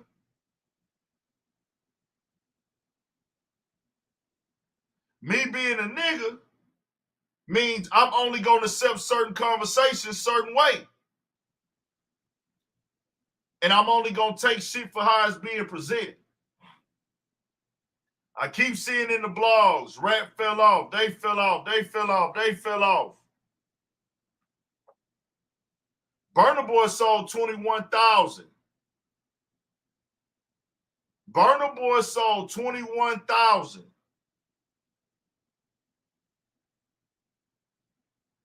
If a rapper sells 21,000, ain't that considered a fail?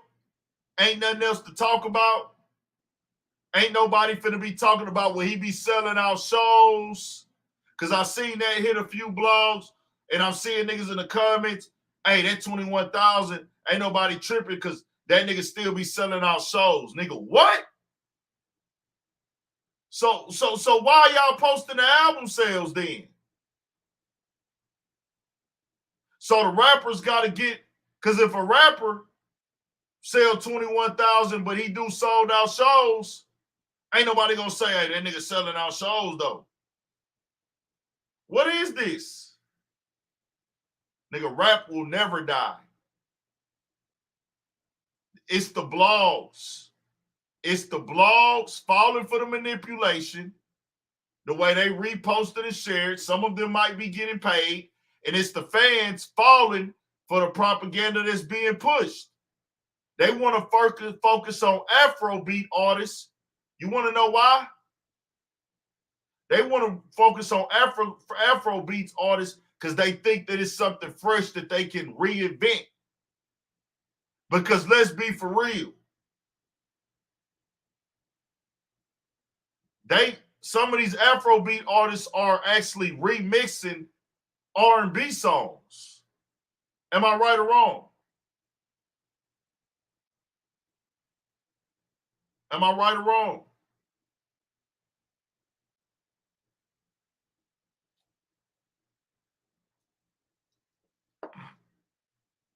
My thing is, if you're not going to compare it to rap all across the board, don't compare it at all. I have no beef with Burna Boy. I have no issue with Burna Boy. When some of his songs come on, I like them. It's no issue. What I don't like is the narrative that they try to do, and that comes with the blog, that comes with the labels, that come with the Ebro type niggas. Let's shit on rap right now so we can uplift Afro beats and Latin music. Oh, the labels are more focused on Latin music and Afro beats right now. They are? With a nigga selling 21,000? As I tell y'all before, it's not that the music is bad. People, attention spans have been killed. It's 1,000 reasons why music don't sell no more. Everybody got a different perspective of who they top 5 is, bro. You listen to who you listen to. I listen to Money Man. I listen to Babyface Ray. I listen to V's. I listen to Mozzie. I've been checking out Raw Wave super heavy lately. I check out some of Dirt shit. I listen to Kodak Black.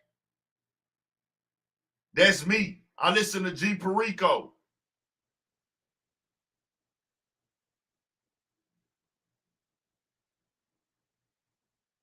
Some rappers do rap violence too much. Some do. But then you got some artists that ain't. Kodak Black put together a solid last project. I would listen to that front to back. But he didn't put, the team and the label didn't put the money behind it to make it stay in our face. I listened to the whole Babyface Ray album front to back like 3 times. It's still in heavy rotation. The new album. Still go back to the other one. Bees go crazy. GT go crazy. Don Tripp done dropped multiple tapes this year. Griselda been going crazy this year. Peasy been going crazy. I said Money Man already. GT dropped some couple bad motherfuckers recently. Skiller Baby go crazy. Come on now. Mick Jenkins, his shit jamming. Is the label putting a big bag behind Mick Jenkins? Have y'all heard of Mick Jenkins? That nigga be spitting.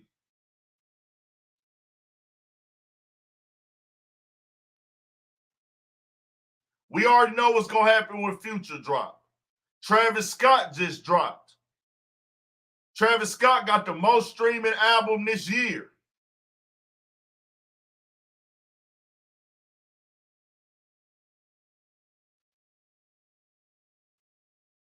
Bro, y'all acting like rappers have always been able.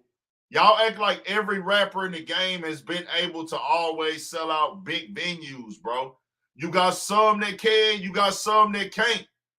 Does that mean that their music ain't good? It's been rappers that done sold out venues and their music ain't that good. Shout out Big X the Plug. Shout out to Sauce Walker.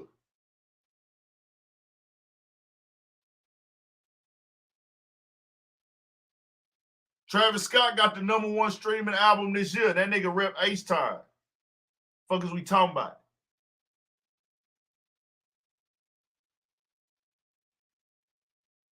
Come on, man. They want to make everything a comparison. Now, it's like, it's damn near like the artists don't even want to drop because they gonna get ridiculed about their view, about what they sold and didn't sell. Why is niggas still posting album sales when nobody is buying albums anymore? Streaming numbers are fake and manipulated anyways. And I'm not talking about the forms, the streaming forms. I'm not even talking about none of that shit. I'm talking about the playlisting in itself. And then we know if you don't have a bag behind your music, then guess what? It's not going to get to the masses. Does that mean your music ain't good? Do Dunn Trip not make good music? Do Babyface Ray not make good music? Do Sauce Walker not make good music? Do Money Man not make good music?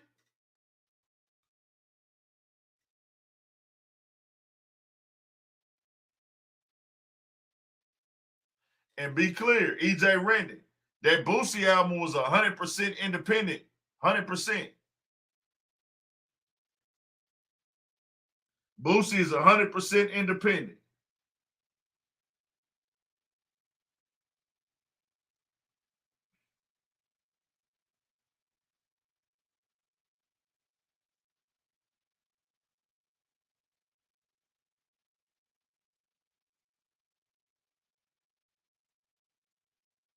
Nigga, Money Man shit jam. Larry June. All these niggas is making good music, bro. If it might not be your preference of music, but these niggas selling out shows. Let me ask y'all this. Have any of y'all listened to Young Blue last project? Yes or no? I need yeses and nos up in here right now. Yeses and nos. Let's get it. I need yeses and nos. I need the participation. I'm finna prove a point.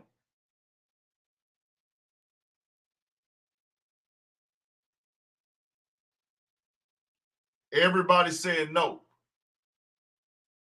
Nobody listen to Young Blue. But guess what, nigga? He sold out a show last night in Houston. Sold out a show last night in Houston. We the 4th largest city. He sold out a show jam-packed last night. What that mean? You don't hear that nigga music getting promoted. You don't hear his music on the blogs. None of that. He sold out his show last night. Y'all getting my point? If Currency do a show in Houston, he's selling it out. Larry June, whenever he do shows in Houston, he's selling them out. I say that to say, the artists don't have to get on the mainstream playlist to sell out a show. Babyface Ray, he sold out multiple shows in Houston. I went to one of the motherfuckers before he started even getting a big promo. See, that's the thing with rap and hip-hop. They don't have to put you all over the blogs every day. They don't have to do this. You can build your own fan base and turn up. Who gives a fuck, just in case, what the capacity was? Warehouse Live is a cool venue. What difference does it make? If I got paid $30,000 for a show, who cares? Does it matter? I'm not with a mainstream label. I'm with a distribution company. I got an independent distribution deal. If I can go get $30,000 for a show, what am I fucked up about? No. See, that's the thing. Just in case, when you talk on Urban Politicians TV, you got to understand. We speak on reality and we speak on real life. Over here, you can have your opinion. That's cool. We like them. But understand, facts matter. Opinions are entertainment. The conversation is, why are people focused on why rappers are not selling? They want to promote rappers are not selling, but they're not highlighting all of the reasons. For one, what album comes out? Drake. If Drake drop an album, how long are y'all listening to that motherfucker?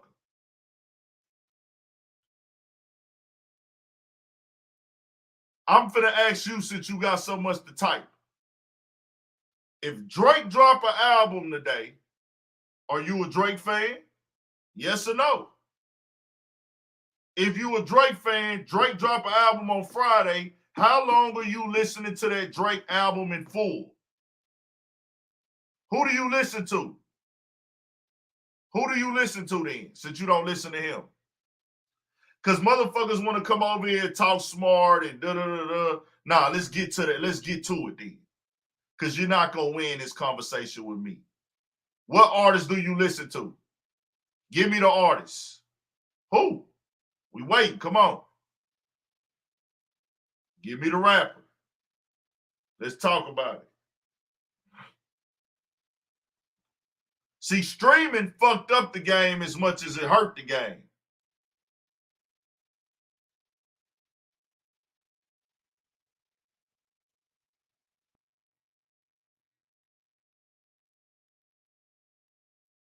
What's dead about it? A lot of the major artists are not dropping. The major artists have not dropped. We got J. Cole didn't drop a project. Meek Mill ain't dropped in I don't know how long. Kodak dropped, but he didn't really get active behind it and keep it in our face. Great project, though.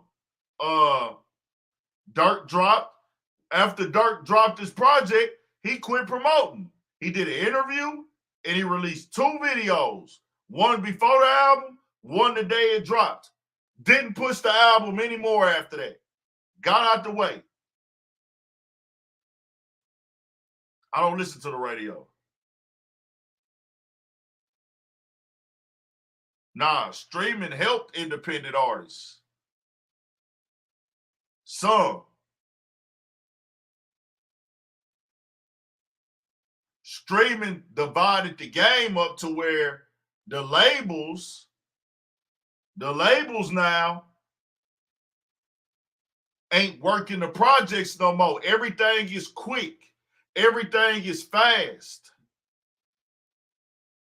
That's why they were signing niggas who had TikTok hits. Record labels were signing niggas who went up on TikTok, bro.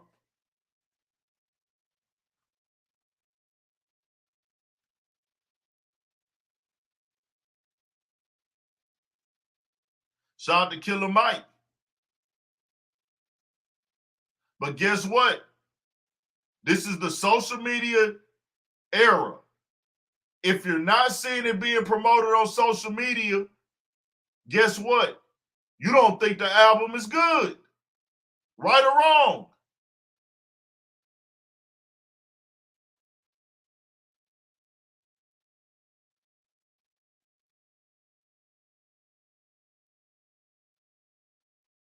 It ain't got nothing to do with the transition period.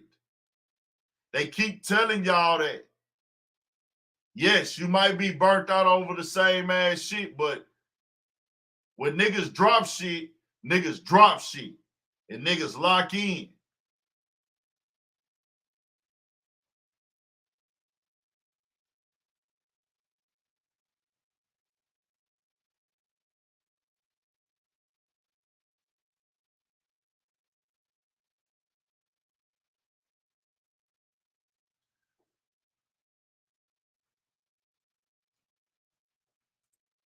I'm gonna drop the link for a few people to join for the last little bit. We're gonna get up out of here. If anybody want to join, come up. This is y'all time. I listen to the artists I listen to. The niggas that I listen to, I think they can rap. Lil Baby drop a project this year. Should be good. Nobody, but we know that it's like people act like they know that they don't have an attention span no more. Buying music is over. We don't experience music no more. Listening to music is quick. We don't appreciate it as people as much as we did. We blaming it on the quality of rap. Do I feel like the quality of rap could be better? Yes. I felt like that back in the day.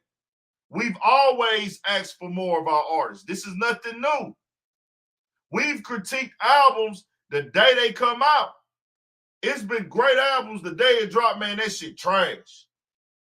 Jay-Z didn't drop the album, man, that shit trash. Kanye didn't drop the album, that shit trash. Week later, hey, nah, boy, that bitch jamming. But guess what? Niggas listening to albums now and they moving on very quickly because the same thing that you get your music off of is the same thing. They got 1,000 other things going on. This is how you paying your bills. This is how you communicating. It's always news to look at. You got YouTube to look at. All this shit. Yo. Was good. Shit, same old shit, man. I just hate that. You know, it's like I got a combat for rap, and people just don't want to accept it that it's not rap. It's the science of the marketing, the releasing, streaming killed rap, bro. On the side of the business and how we experience it. It didn't kill the rap culture. It didn't kill good music. It killed our music experience. It's gifts and curses. The gifts is an artist who coming up, he don't have to get a major deal or a record deal to get heard. He don't have to get a nigga don't have to wait until he get a record deal to be respected as a rapper. I come from the era where, hey man, it don't matter how good you rap, nigga. If you was a nigga that was trying to sell CDs, you was looked at as a lame almost, unless you was popping. And what you had to do to be popping? You had to be a nigga that already was established. See, to be popping in Ace Time, who you had to be with? You had to be with Swisher Eyes, Screwed Up Click. You had to be with Botany Boys. You had to be with, you know what I'm saying? You had to know how to freestyle. You had to know how to rap too. I'm just saying, a freestyle could get you a little bit of respect. But if you wasn't part of none of them camps and you was trying to sell CDs, niggas wasn't quick to give you $20 for no CD. Right. You had to be part of a clique that was already established. Or you had to have a song that was already went up. But guess how your song had to go up back then? You had to get it on the radio. And really, the streets had it going too, though. Like I feel like there was more local rap, I think, in a lot of cities in the 90s. There was more local rap. Name the niggas though. Name Kiki, Fat Pat, who they was all with, bro. Who they Slim was Thug, Mario, like the whole Swisher House. But listen, though, Marcus, fam, I'm not saying that it wasn't local artists. I'm saying they had to be with teams for general consumers, everyday consumers, to motherfucking accept you and respect you as a rapper. Right. You had to be with one of the teams out the city. No, you right. It wasn't no, hey man, I'm an independent rapper and here's my CD. Right, nobody jamming that. They looking at you like you a struggle nigga. You had to be respected, bro. Right. That is what it is. But this is what I want to tap in on, though, and I agree with you. My thing is I want to tap in. It's everybody's to blame for why rap is whack. The fans, the artists, the media, everyone, all of us are to blame. That's what I wanted. It's not just one reason. It's the radio. Niggas don't freestyle on random beats no more. Niggas is dying. It's a bunch of reasons why rap is whack. It's not just one reason, bro. Facts. It's streaming. It's all this shit. It's the blogs. That's what I like. Yeah, like any nigga out there that says one reason rap is whack, you a simple-minded, dumbass, ignorant ass nigga. It's the marketing of the music now. They don't market it the same. They don't put that much money into it. It's all everybody sound alike. Right. It's 100 reasons. I could listen. I'm gonna tell you like this. Right. He came up from the era where songs was 4 minutes, 3:40. If a nigga put out a 4-minute song now, a nigga's not listening. They don't want to listen to it. You know why the fans? And then you know why the fans are to blame? Let me finish that. Okay. So if a nigga put an album out with 4-minute songs, you're not trying to hear it. A nigga telling a whole story in his music and giving you the super duper lyrical shit, you're not trying to hear it. Right. You don't want to listen to it. So now you telling the artist, hey nigga, come up with your best shit in 2 minutes. Songs are 2 minutes now. Right. Used to have three verses with exactly 2 choruses. Now if an artist do that, he outdated, he old, and we not fucking with it. Hey nigga, that song too long. The label is gonna tell you, cut your music down to 2 minutes. So now I gotta try to cram my best work in 2 minutes. All of that plays a role in why rap is where it's at today. And that's the fans too, though, because I'm a fan of rap and hip hop. That same minute-and-a-half song that Money Man or Future is putting out, that shit getting jammed in my ride, so I'm part of the problem too. Facts. Well, this is you see what I'm saying? Like, what they going with the business. And I used to jam Kiki. Kiki songs would be like 4 minutes, a bunch of bars by some players, some hustling shit. Niggas not making music like that no more. They is, but it's not that long. That's what I'm saying. Niggas not making like you know, Kiki have 3 different sets of bars, like 316. Like Jay-Z used to have 316. Rap don't even sound like that no more. And that Who Fathers Day went to streaming, and they shifted to that because of attention span. They know everybody don't got no attention span no more. But this my part. This the part of hip hop I miss. I miss when down south niggas, East Coast niggas, Houston niggas would just get on random beats and freestyle and put out a mixtape. I miss that part of hip hop, bro. Like Wayne just jumping on random nigga beats and then putting out a suffix. Like Jeezy.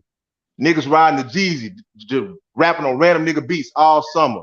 That's the part of hip hop I miss. Yeah. Like for real, as a fan of this shit. Like, you know what I'm saying? Like Gotti would put out a Cocaine Music 20, 9. Man, nigga, me and my partners is riding to that shit.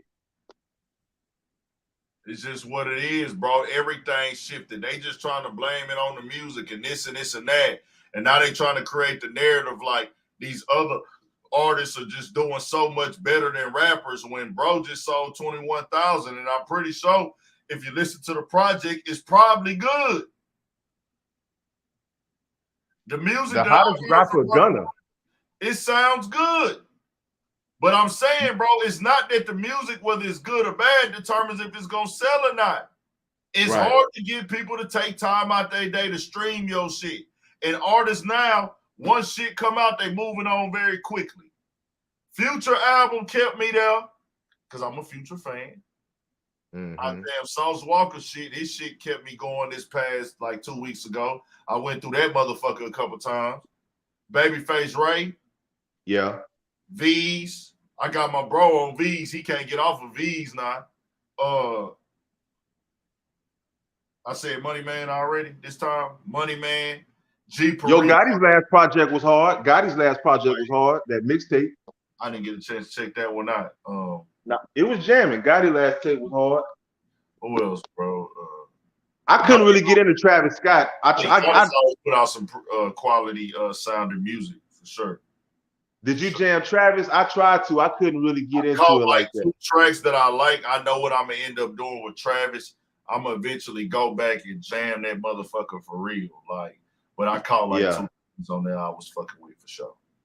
I like Sauce Project. A lot of Sauce songs I jam the Screw version. Like when I ride, like just ride around. A lot of Sauce shit I usually jam the Screw version. That nigga Sauce came with the energy on his last project. It wasn't even on no like, let me get on my ghetto gospel vibes. It was just like, let me talk my rap shit real quick. Sauce came with it.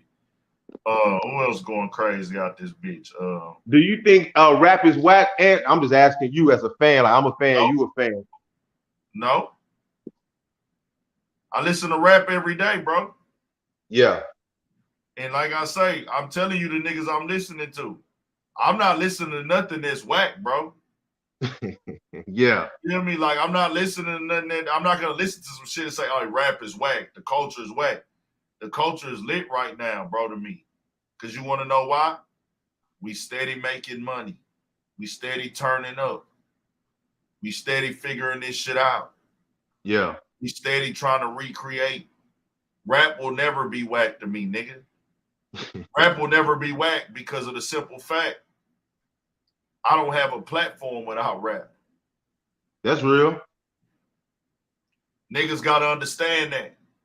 Without rap, I jam Mozzie too. I always jam Mozzie. Shout out to Mozzie. I've been jamming that Mozzie heavy lately. Oh yeah, I don't have no motherfucking platform without rap, nigga. See, a lot of niggas get in this shit and they get confused, bro. You know what I'm saying? If you ain't talking about rappers and shit on your rap and hip hop platform, then what are you talking about? If the rappers leave, then what you gonna talk about? You gonna talk about yourself? If that's the case, you would have built your platform talking about yourself. Man, once these artists drop, it's a lot of artists that haven't dropped, bro. Once they drop, it's Gucci. Yeah. Once Future drop, think about it, nigga. Just the talent level of that what niggas have right now. Just what we got in the game. Sauce Walker just dropped a bad motherfucker. Babyface Ray got the Summer's Mind. V's got some good shit out. ESTG just dropped. Mozzie dropped 2 singles, supposedly got an album on the way. Motherfucking if Drake album about to come. Future about to come pretty soon. Once they put them 2 out, and then let's say we get a Meek Mill, another Kodak Black, maybe some more Lil Durk music, a Lil Baby project, what it is then. Quavo dropped a single. I kind of want to hear what his album gonna sound like. He dropped the whole project. Oh, he dropped it already, Quavo? Yeah. That's the problem. The promotion of rap, like you was talking about. That's the problem. I didn't even know that shit came out. Yeah, we don't even talk about the music no more. Nobody just who going to jail, who dying, and that's sad. That's all people want to talk about now. It's sad. Drama, who beefing, who going at it. Especially if you really black. Like, yeah, y'all can see my face. A lot of you motherfuckers in the chat not even black for real. But if you really black, that shit is sad, bro. Like, niggas is just dying and going to jail. Niggas don't even rap for real no more. They make that part of it, but that's what the blogs is highlighting because that's what get the people to click. That shit's sad, bro. Stuff like that. But, okay, here's my thing. I feel like if you compare today's current rap to previous eras, like any year, I think this is the weakest rap has ever been. Because niggas not dropping music like they supposed to. So what? I said, if you compare this current generation of rap, it's the weakest rap has ever been because niggas not dropping music for real. That's what I think. And I feel like that's a thing that can change. You know, if you had these artists dropping a project every year, the game would be different. Right. You know, if you had the TDE Cam dropping every year with top-notch promo and shit, that would be going to a different level. And I'm bringing my boy Niners fan on. About to bring you on, G. Shit, I'll take a Rick Ross album. Like, just rant. Like, this shit, niggas ain't dropping, bro. Yeah, niggas ain't dropping. So, look. If all these niggas drop I got one. Your shit like YouTube, bro. Okay.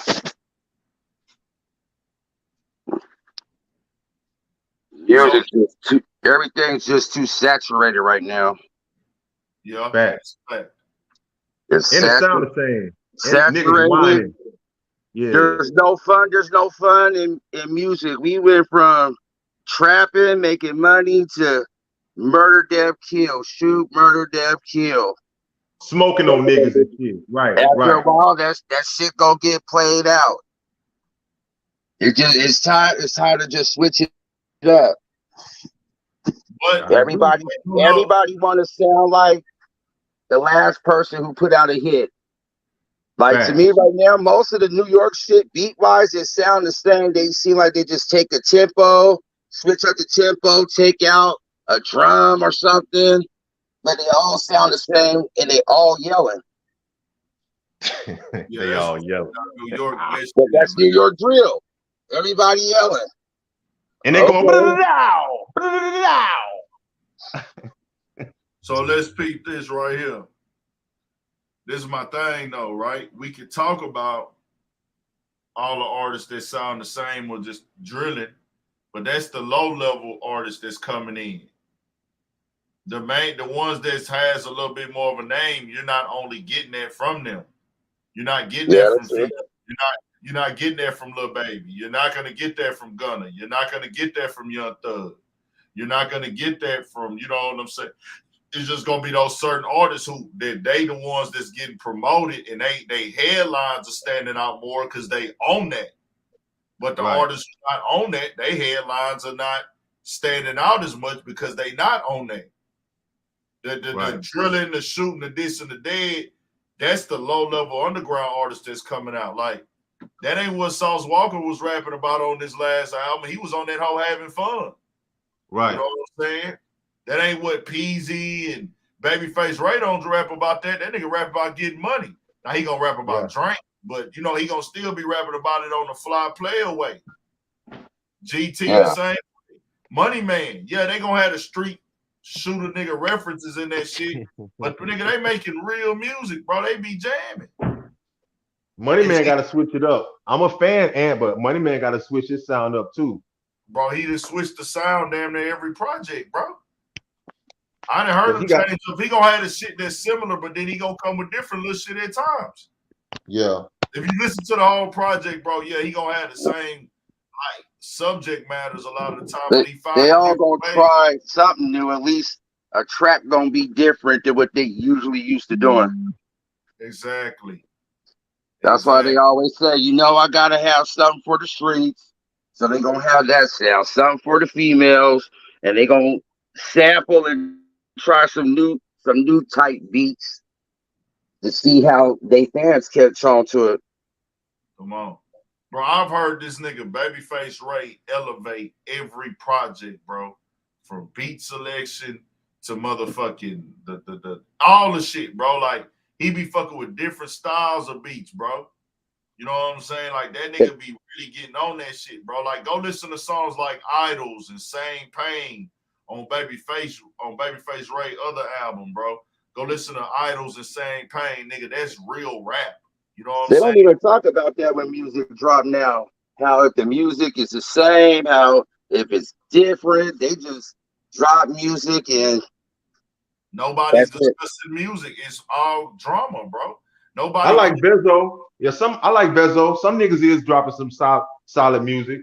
Come on, bro. I like Saul. Yeah, it's a few niggas. I like Sosa Man, but he don't drop. Yeah, Sosa Man don't drop that much, but that nigga, when he do drop, it be quality. We do need a new Sosa Man project, man. On some hard beats too, like that Man Family. He be going on some hard beats, but he don't drop enough. Yeah, we do need a new take from that nigga. We need a new take. That's all I'm saying. And like I'm a fan of niggas of hip hop. I grew up with Yo MTV Raps in Rap City. I'm a fan of this shit, but we gotta admit some of this shit needs to get better, bro. And we lost Nipsey. Nipsey would have been putting out an album every year right now at this point, I think. Dolph, I was jamming Dolph heavy before he passed. Dolph. Yeah, what happened to them days where they just dropped the album? You used to ride off the album for the whole year, go on tour on that one album. Jeezy mixtape was my ride for the whole summer. Wayne mixtape was niggas ride for the whole summer. Yeah. Yeah, he had a mixtape run. That was when he was mixtape Wayne. UGK or Bun dropped some niggas riding to that the whole summer. Like But the nobody, rap game different now. no, niggas ain't, because there's so much music, so many Yeah. artists, and then it's so much going on. Nobody lives with anybody music anymore.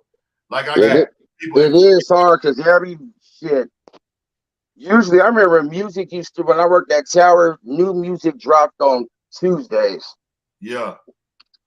And shit, it would be You was gonna local jam it to the shit, weekend. mainstream shit. Now shit drop. You can drop an album any day of the week now.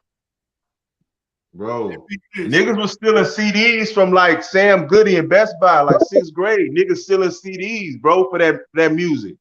So Pete, the way the game is ran now, it's like the homie said, it's oversaturated. Look, what niggas gotta know and understand, when a nigga drop a project on Friday, bro, niggas ain't living with the project because the streaming killed the experience of going and buying music. Yeah. And really living with the music, and Yeah. it's no experience. Releasing this shit early, it did kill it. That's They what I was sold the saying. artist a dream. They sold them a straight dream on that streaming. Come Y'all on, to make right. shitloads of money, they ain't making shit. They barely make a penny per stream. come on. They on some sharecropping shit. With see, Pennies on a dollar. With Spotify, you need 2.5 million streams per month to make 10,000. To get 10,000 a month from Spotify, you need to be streamed 2.5 million times. To get 10,000. And you made a video on it. You get $10,000. And made a video on it about how like the music industry made like $3 billion, but you know the artist getting like a small percentage of that. Yeah. Like, and see, that's the whole thing that people don't understand, bro. Like, rap is running the conversation of music like it always has. They trying to push these other narratives out here like it's the rapper's fault. Nah, bro, y'all labels are signing who y'all sign, bro. You know what I'm saying? They ain't holding their labels accountable for promoting, or they ain't following part of their deal where they supposed to promote their shit. That's another thing. A lot of artists don't promote their shit. They be on all these platforms. And if you know you got something new out, I won't be one to be talking about some old shit. Here, my new shit coming. It's coming out. They be trying to be too cool to get out here and tell their fans to go buy. Some of these niggas want to drop shit and then not even tell people that they shit is out. You know what I'm saying? no more artist development either. You gotta do that. You gotta let people know shit. Hey, I got a new project coming out. They be having artists signed to there. They don't even push their artist shit. They be doing dumb shit on Instagram instead of promoting their music and dropping music, bro. Like the internet and all this crash dummy shock value ass shit, that fucked up the rap game too. No, thanks. Yeah. Like, you know, niggas just doing dumb shit online or beefing online, but ain't dropping no fucking music, bro. Like niggas are beef online for the whole world to see and ain't drop no music. It don't make no sense. What, no #1 rap singles this year? That's not a coincidence. We don't know what's what with that though, bro. We don't know how much they trying to push rap niggas. We don't know how much money they putting into it, bro. For songs to get to the top, you have to put the money behind the song. Like I said, Kodak Black dropped the album and there was clearly no advertising dollars behind the project. That's on the label. Lil Durk had the All My Life with J. Cole. J. Cole. That got pushed a little bit, but I didn't see like nothing that Moneybagg Yo dropped got pushed super heavy like that. Quavo just came out with a single, him and Future. Yeah. That was hard, yeah. That's hard, but yeah, it ain't getting pushed right. You got I want to say Moneybagg Yo's project, I think in the interview he said it was more of a mixtape. Okay, gotcha. Because he on this tour right now. Like, I'm gonna drop this mixtape, hit the tour. I think after his tour he gonna drop. Oh, okay. Then he gonna Either he gonna drop or he gonna drop a Bread Gang compilation. Then he gonna drop. Gotcha. And I know you said you don't listen to the radio, but niggas not pushing local rappers like the radio. That kill rap too. Like it's just every city got the same playlist. Every city got the same playlist. They don't push no local I'm from talent no more. Sacramento. They never push no fucking local rap. In order to hear local Sacramento rap, you have to listen to KMEL, and that's a Bay Area station. And they had to fight to get their shit played on there. See, in Ace time, there was in the early 90s when niggas was like kids, they really pushed our local artists here on the radio. They pushed like we would hear Lil Kiki, we would hear DJ Screw, we would hear Fat Pat, we would hear Slim Thug and them when they ESG. We would hear all the local rappers. They used to have #1 songs on the radio. Pokey, Lil O, yeah. They used to let niggas call in on 979 The Box and really like it was like a real vote. Like you could this was the #1 requested song. Like people used to call in and request, as opposed to like now it's like, nah, nigga, if you're not signed to a label, you're not getting a fucking song on the radio. It's sad. Not signed to a label, your shit ain't buzzing in no clubs. Yeah. Ain't nobody pushing music because you know how to rap no more or the song is good. You have to have the marketing behind it. This shit is not organic like that.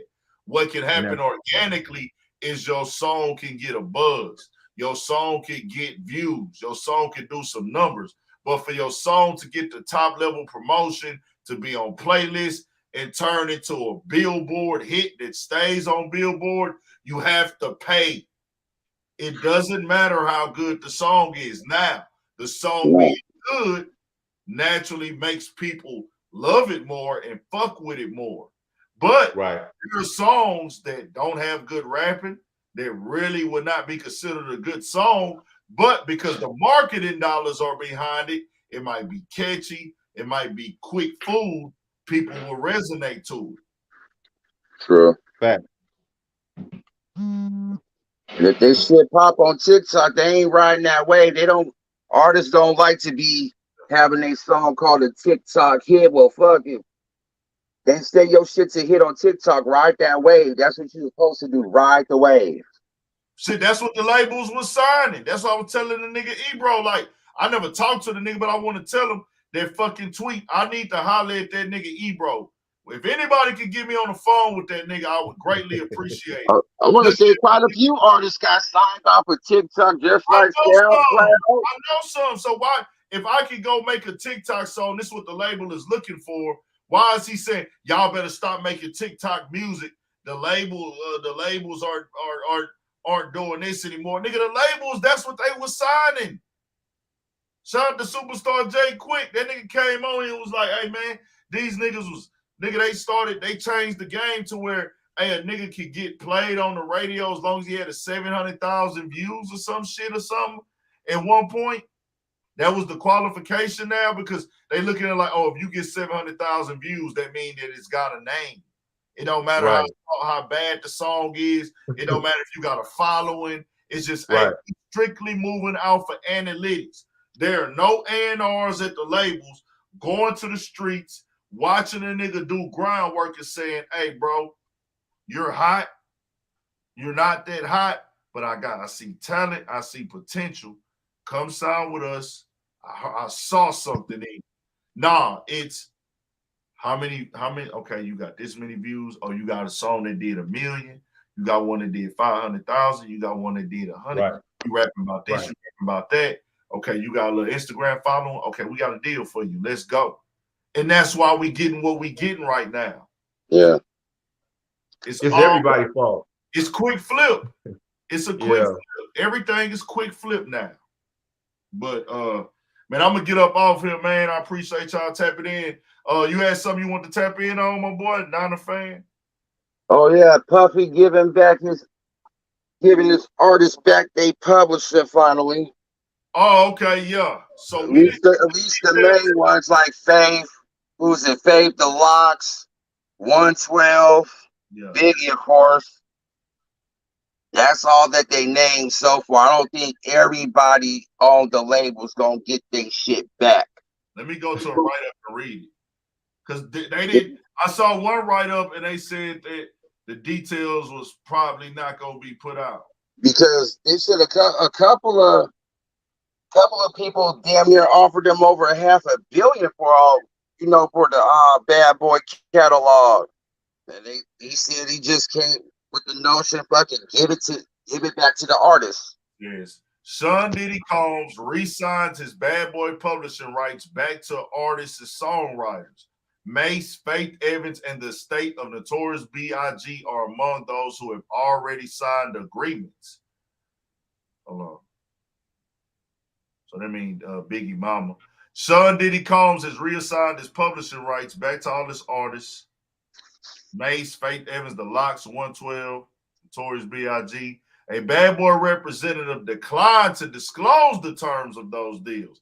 However, sources with knowledge of the situation say the process of reaching out to the artists and writers began in May of 2021 after Combs had turned down various offers to sell the catalog.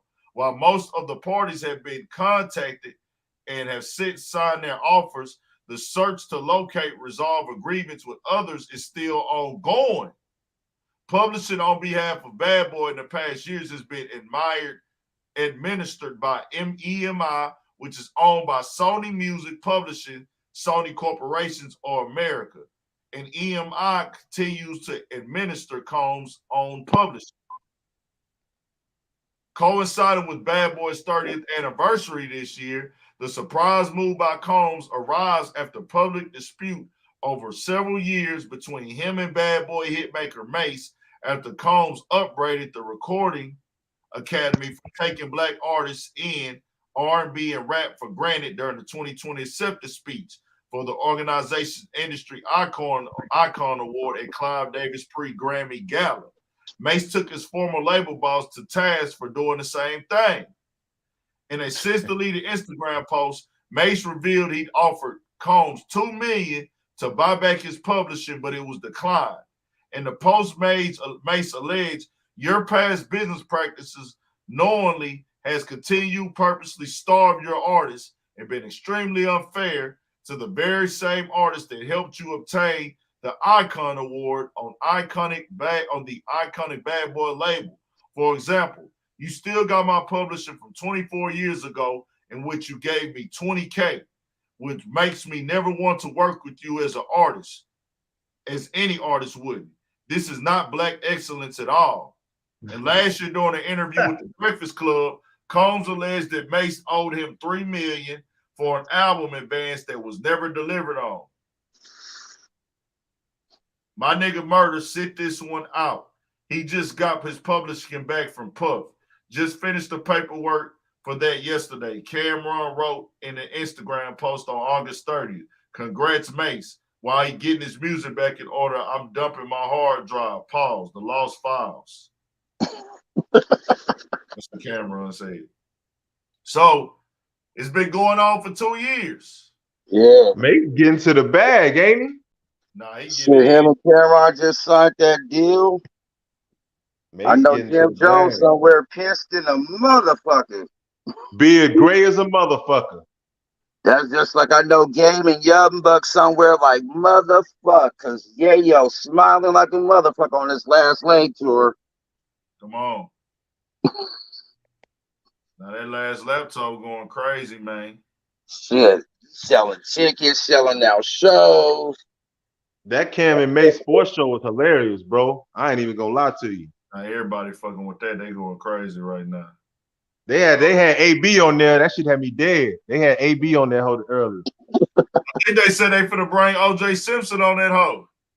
Bro, today was one of the craziest days ever, bro. Man, I think we gonna see a whole bunch of different motherfuckers on that show. Bro. Shannon was on today, AB was on today, and Skip had Deion Sanders on today. Today was crazy, bro. Yeah.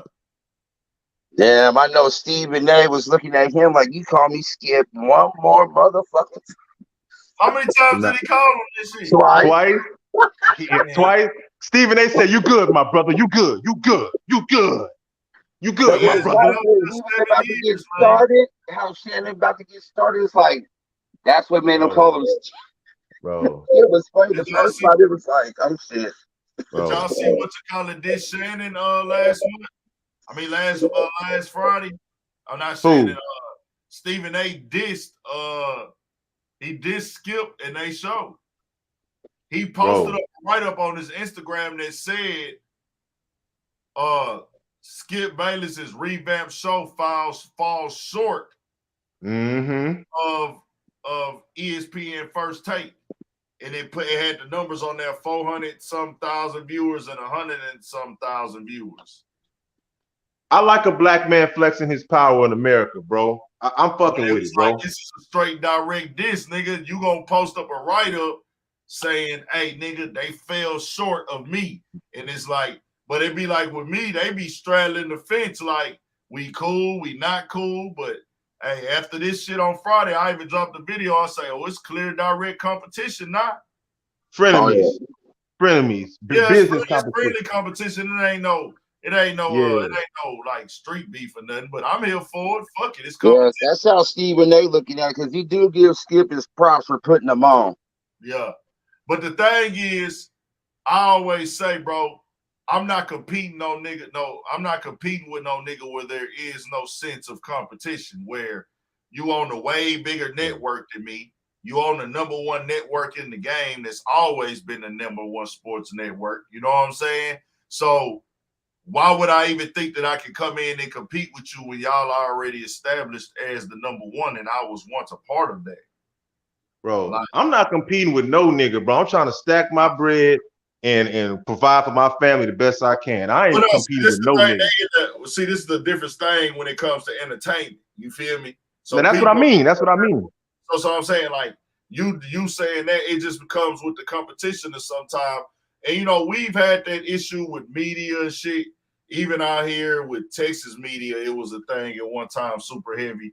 But I really made sure I took myself out of it because I'm not going to do what other niggas are going to do.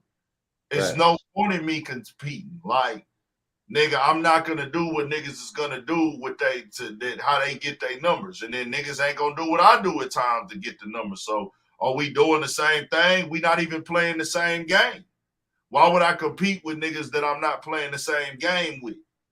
We ain't playing by the same rules. Like, niggas call me a rap and hip-hop media I am a rap and hip-hop media platform. I live by that. I stand on that. But at the same time, I'm not going to do what other niggas are doing that are turned up. And that might not be the only reason they turned up, but some of this shit, I'm not finna do none of this shit that niggas is on. Niggas coming up to me in person, nigga, outside yesterday, bro. Like, I'm on motherfucking nigga Emancipation in Wheeler, bro. Yeah, in the war. Yeah. I'm in Detroit, nigga. We call that that's the South Side stage. The North Side stage is on Liberty. You know what I'm saying? Liberty. That's the North Side stage. We call it the stage because that's where all the old school niggas be outside at. 30, 40 niggas outside in front of the cafes and the little in front of that little gas station right there. My boy used to stay over there off Liberty in Lucas. So every time I go up over there, at any time of night, you gonna see 30 niggas that's outside on the corner. But nigga, if anybody come to Houston, if you go down Emancipation and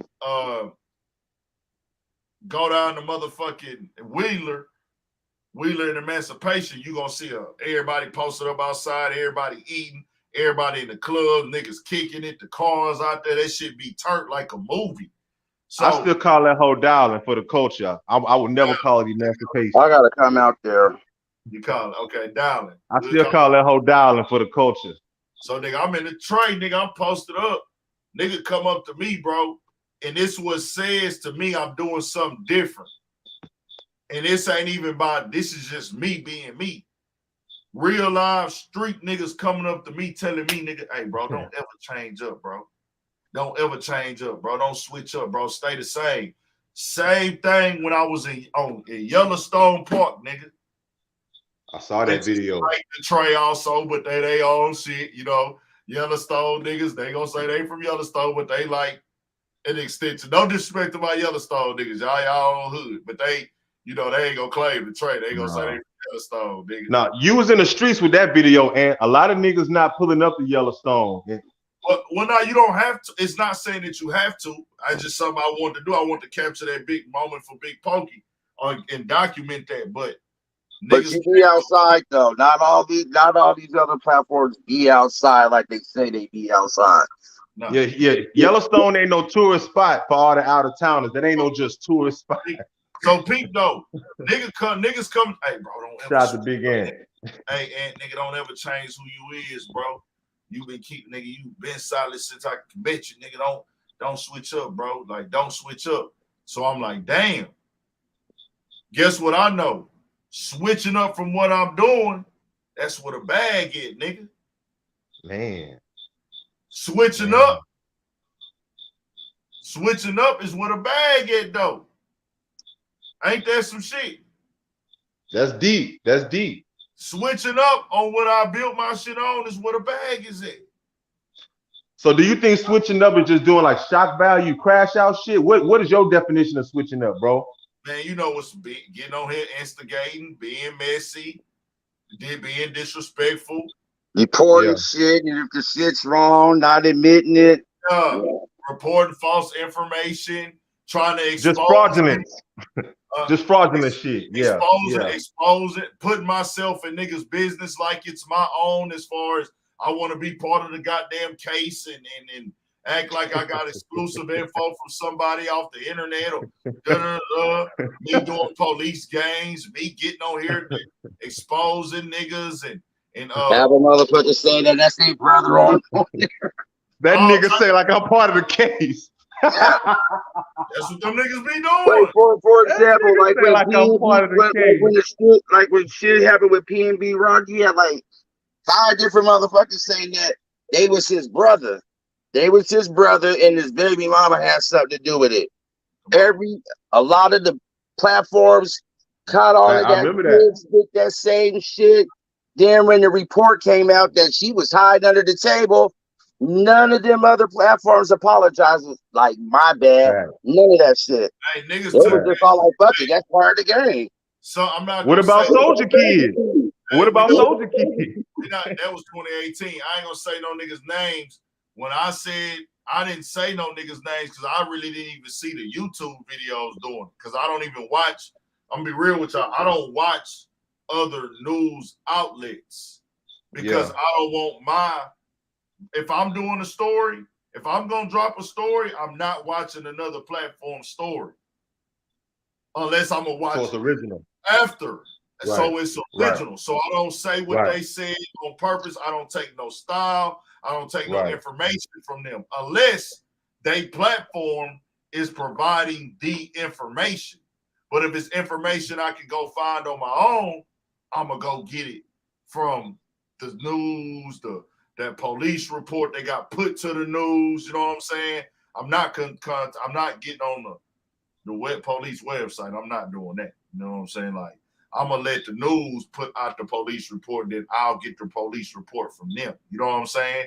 From credible sources. So when people were blaming that on PNB Rock baby mama, I instantly knew that they were wrong. That's bad business. Yeah. I saw the girl in another clip running out to the ambulance with him. In the heat of the moment of your child's father being shot and killed, he's bloody. You're not going to be able to fake running to the ambulance crying. Yeah. I saw it was a small clip of her. You caught a glimpse from Instagram.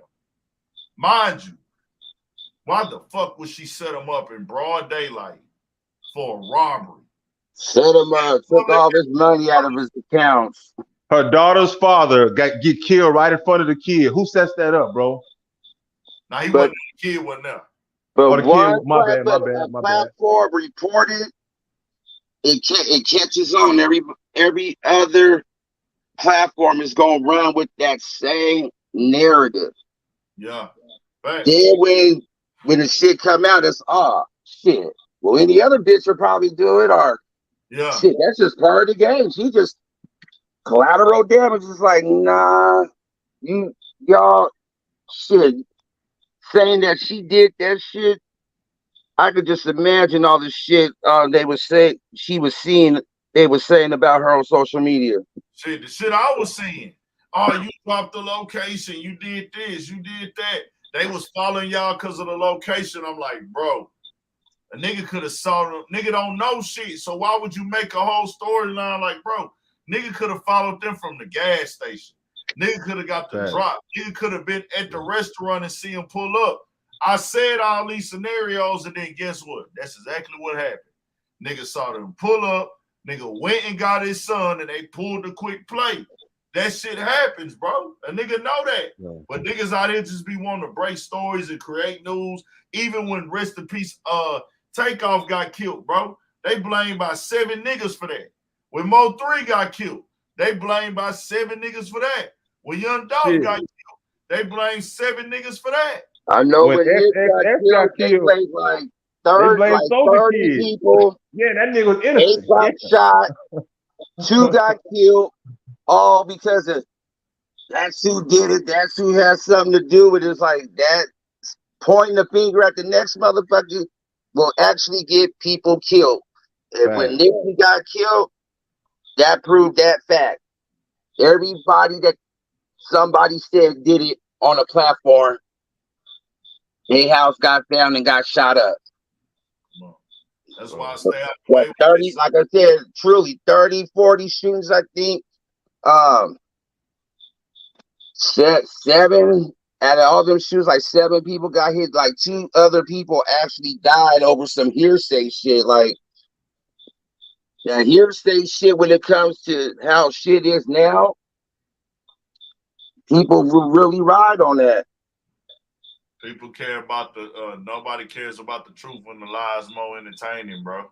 Yeah. It's been said 1,000 times and it stands today as a fact. Nobody cares about the truth when the lies more entertaining. I've watched these blogs now play into it to the point they know that they promoting and pushing a lie, but they looking at it like, hey, oh well. I need views, y'all right? Really promoting, y'all letting the nigga come on y'all platform and promote and push something that you know is not real and not true because it benefits you. And that shit is weak to me. I don't nobody common sense out the fucking window. Come on. That's what we doing now, bro. Niggas ain't got it. And that's all I be pushing on here is common sense, bro. I'm not some wizard. I don't have all the fucking answers, nigga. I come in here as raw human form, pure human form. I put my pants on the same way today, just like every other motherfucker that watched this video did. I eat like y'all eat. But how you be presenting shit, big ass, you presented that like, come on, use common sense. Here's the scenario. Use common sense. Come on. Come on, bro. Common sense is so uncommon. Niggas be thinking I'm really out here speaking some forbidden information. Like, that shit is terrible to me, bro. You know, and then people, one thing about black people, bro, we ain't never, that's one of the biggest things with black people. We ain't never had I'll say this. When it comes to America, black people ain't never been in 100% control of our own narrative. No. We've always had other motherfuckers having hands and a big move and grip on how we are portrayed in our stigma. You know what I'm saying? That's why I be big on just trying to help combat the narratives that get pushed out on black people.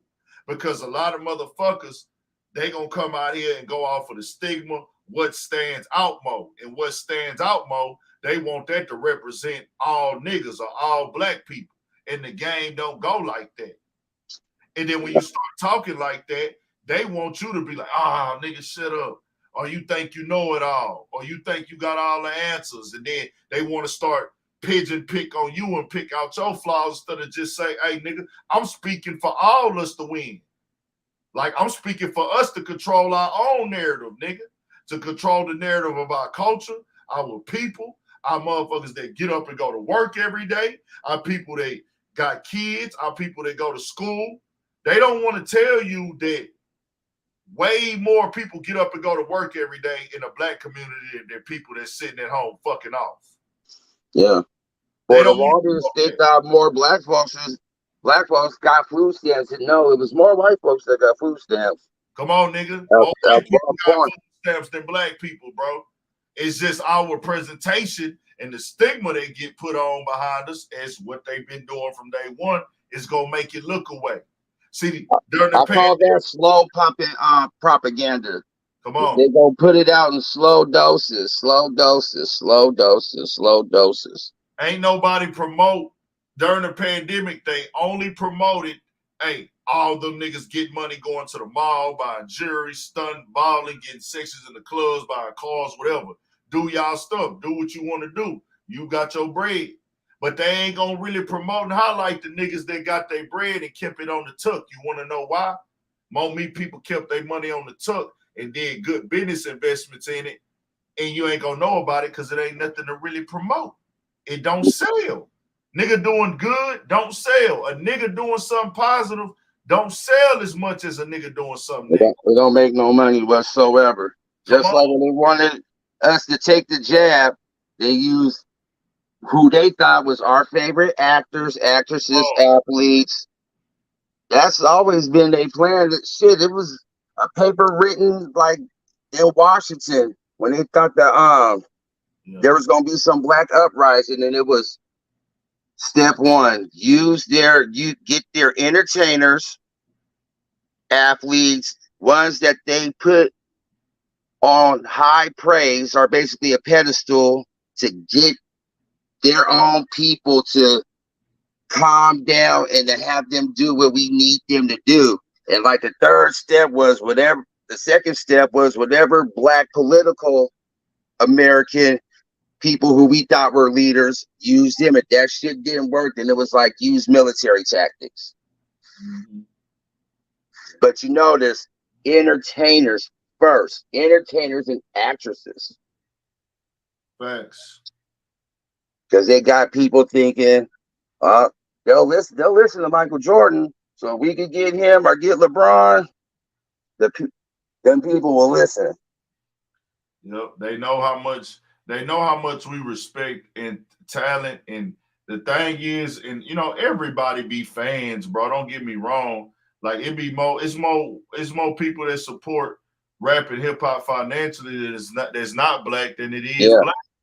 That's what a lot of people don't know. So I say that to really just say, man, that with the people that support rap and hip hop and push rap and hip hop is like one damn near in the same almost. That's they bloodline and shit to a certain extent.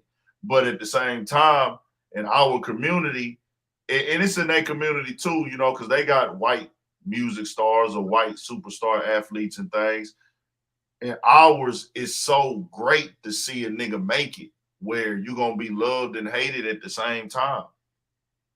Being a rapper is probably one of the biggest things where you're gonna be hated just as much as you're gonna be loved. That's what's so special about it. As much as motherfuckers they gonna hate you too. You know what I'm saying? You do one wrong thing, they'll throw your ass away, my nigga. One wrong. These rappers better learn. Keep that street shit off of social media. Facts. And each time the feds have grouped up from Rainbow Bright, with Rainbow Bright, the feds showed this is how we got them. With Casanova, not only did we get them, we used shit that was deleted. They letting you know each and every time. The 5 guys that got for FBG Duck shit. Usually the feds don't unseal indictments until real close to the trial or right when the trial starts. They came so strong, they like, well, fuck it, here. This is what we got. Come on. It was like, oh yeah, you niggas went from I'll be home soon, smiling on the video phone, to the next time somebody posted y'all niggas on the internet, they all looking stressed, no haircuts. Group chats, everything going on, nigga. Like they got that shit going. All this shit, man, they documenting it all. All this, we was talking about that. What percentage of cases is being solved through social media now as opposed to what they really used to have to get out in the world and in the field. But nigga, now most of the cop work is done online. Yeah. Majority of police work is done online. Nigga, If a murder happened in the hood, no way. They got a division. Every major city has a division now because they want to put so much shit on social media. Well, they just help pay for a division in every major city.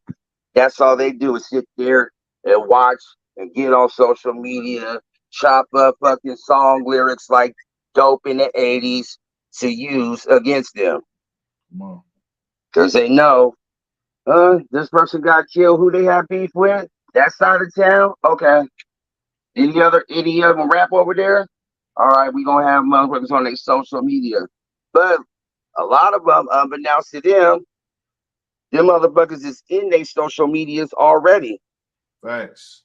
All it takes is a DA to send a letter to Instagram, Facebook. We need continuous dumps of their social media, and they tell them until it's a time to be determined. Yeah. They don't turn down the states, really, and they really don't turn down the feds. And what people don't realize, the feds will let you do some crime for a while. Everything up to murder. The state will only go so far, but the feds will let a motherfucker dig a hole for a year before they come in and swoop. So that way everything they got sticks. So let me give that boy, before I get up out of here, man. Let me give Deion Sanders, Shadar Sanders, all the boys, man, the whole family, even Deion Sanders Jr., who just, doing this thing behind the scenes, all of them, man, for that, and the whole Colorado team. Oh yeah, they did they shit. Y'all did they shit. No matter what happened, people gonna come in with the technicalities of, hey man, they don't got film on them yet to study. There's no film yet, man. There's no film. So the other team couldn't be prepared. Wait till they learn the quarterback and learn the O-line and the weaknesses. Yeah, all that's cool and all. They still suited up and won, my nigga. And Deion Sanders has proven, he do this. Started popping this shit.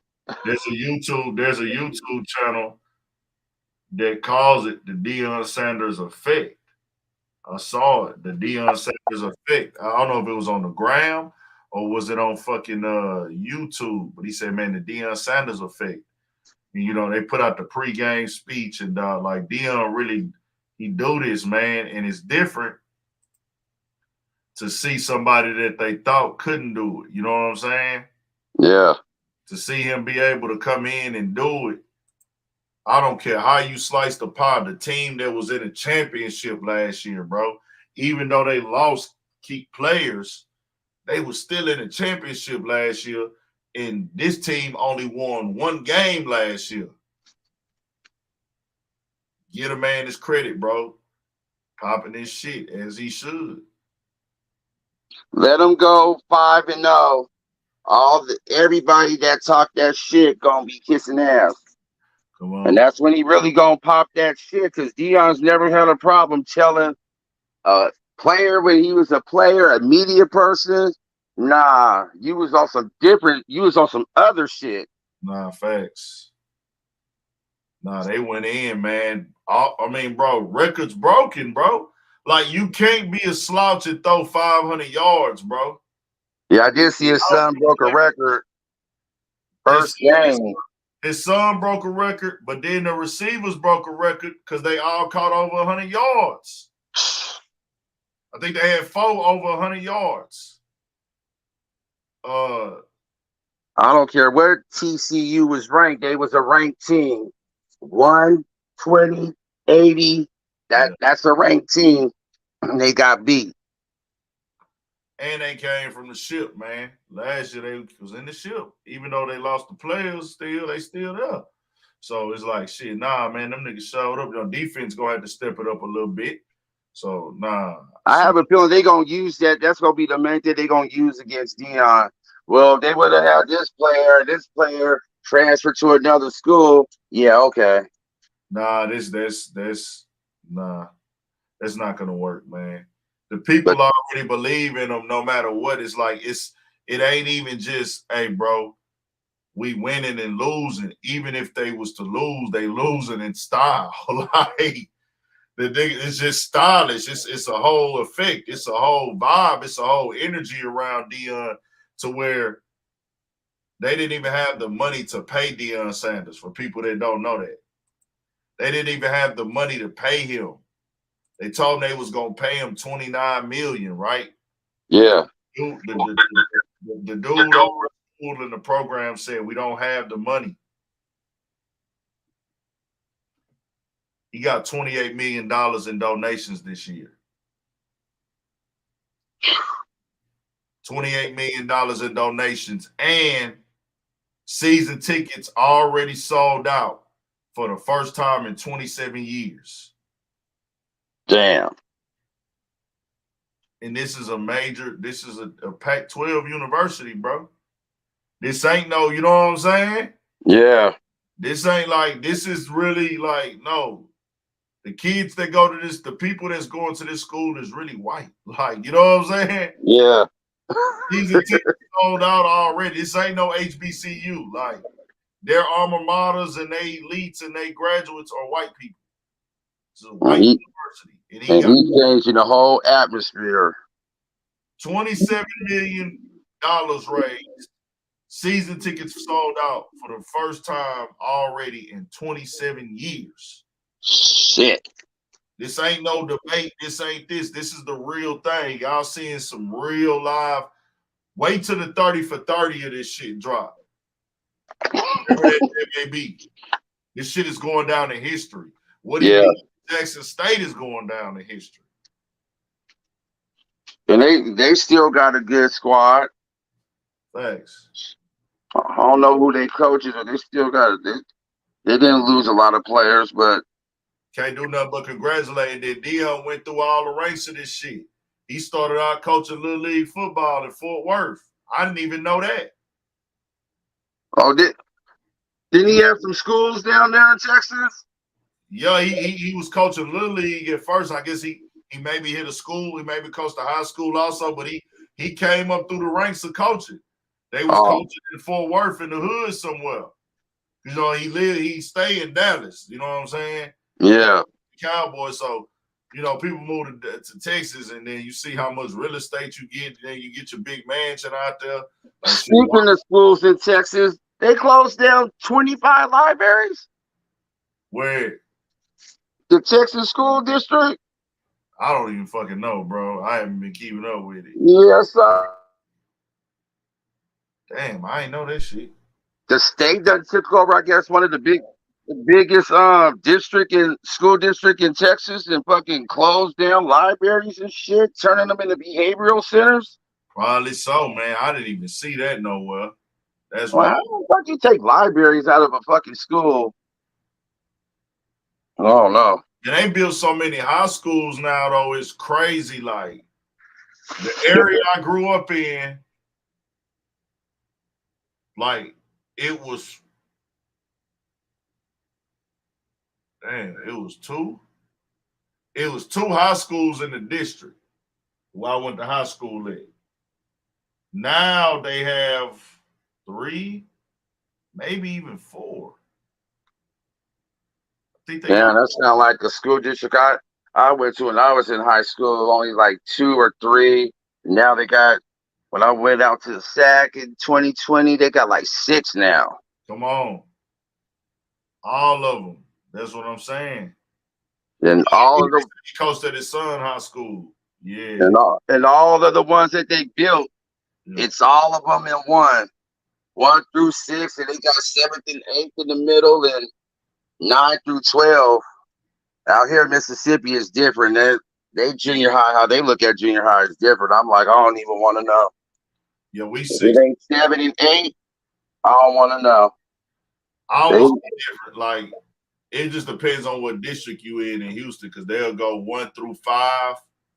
The elementary gonna always be 1 through 5 in Houston. That's elementary, is 1 through 5. But some middle schools is 6, 7, and 8. But then they have some districts, they got intermediates where See, they it's got intermediate out here. yeah, where they got intermediates. Where I think it's 5th and 6th. No, 6th and 7th. I think it's 6th and 7th. I can't remember, but it's in that little bracket. And then high school is 9th. I think intermediate might be 5th and 6th, maybe. It might be 5th and 6th for intermediate. 5th and 6th. And then middle school is 7th and 8th, and then 9th. But everywhere 9th through 12th is high school. Then every high school now damn near got a 9th grade center. You still go to the same high school, but the 9th graders are separated. Oh shit! They be doing that shit. And that was really a population thing. I don't know why they do it for now, but that was really like they was building 9th grade centers because the 9th through 12th to be too packed. So they be like, hey man, we finna make a 9th grade centers because these schools got too many kids in them.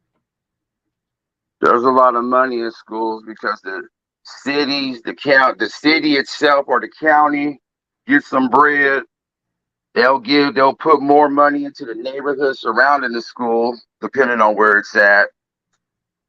It's a whole bunch of shit. Politics, when it comes to the local shit, state shit, national shit, politics is a trip. Thanks. I ain't gonna lie, y'all. I think I'm Boosied out, man. I'm Boosied out. Boosie need to just take Bleu to court. Just take him to court. Because Boosie doing everything Boosie doing now is everything Boosie done said the next nigga did that wasn't gangster. As he would say, come on, man, come on. Yeah, it ain't gangster. He sound like a bitter baby mama. He sound like a nigga broad that done caught her nigga up cheating. She putting him on blast. Bringing out old tweets. Everybody that signed to somebody gonna be like, I'm signed with him forever. This is such and such. Everybody did it. Everybody on the road. This is death row for life. Cash money for life. No limit for life. When it's good, you ride. And when the shit get bad, it's time to go. But seemed like Blue got management from if his manager from Rock Nation, they taking that shit to court. They gonna tell him don't give him a dime. We'll just take this shit to court. He said they already told him not to give him a dime. Oh yeah, they about to see how deep Boosie's pockets is with the lawyers. They said that they told him that he was stupid for giving him money. Like, nigga, you contractually you don't owe him shit. That's what they were saying. Like, when he gave him the $100,000, that's what Young Blue's version is. That hey, when he gave Boosie that $100,000, the label said for what? He was on Blab, and he did say Blue tried to give him $2 million. He turned that $2 million down. He is on Blab saying that shit. I don't know why. I don't know what he would do. That's what they're gonna use against him. So he offered you $2 million? Yeah. They break down that contract, it ain't gonna be worth none of that. And like gave you $2 million, you turned it down? Cause you gotta be able to show what you invested, bro. That's what niggas ain't really realizing. Like, yes, at the end of the day, if he signed a contract, he's under that contract. But the thing is, Boosie, from what they saying, on paper, he's not really the owner of it. His brother is saying that they haven't been doing proper business either. With badass, the way they have done, his own brother is saying this. Like, hey, bro, we haven't really been doing business how we supposed to do business with the label in the first place. So it really ain't nothing for us to go up in there and argue because, and it's on my boy Jim's TV interview. This is his side. I don't know. But he's saying that the way we've been doing business at Badass, we would be in contract violations for a lot of shit that we doing. A lot of shit is null and void and da-da-da-da.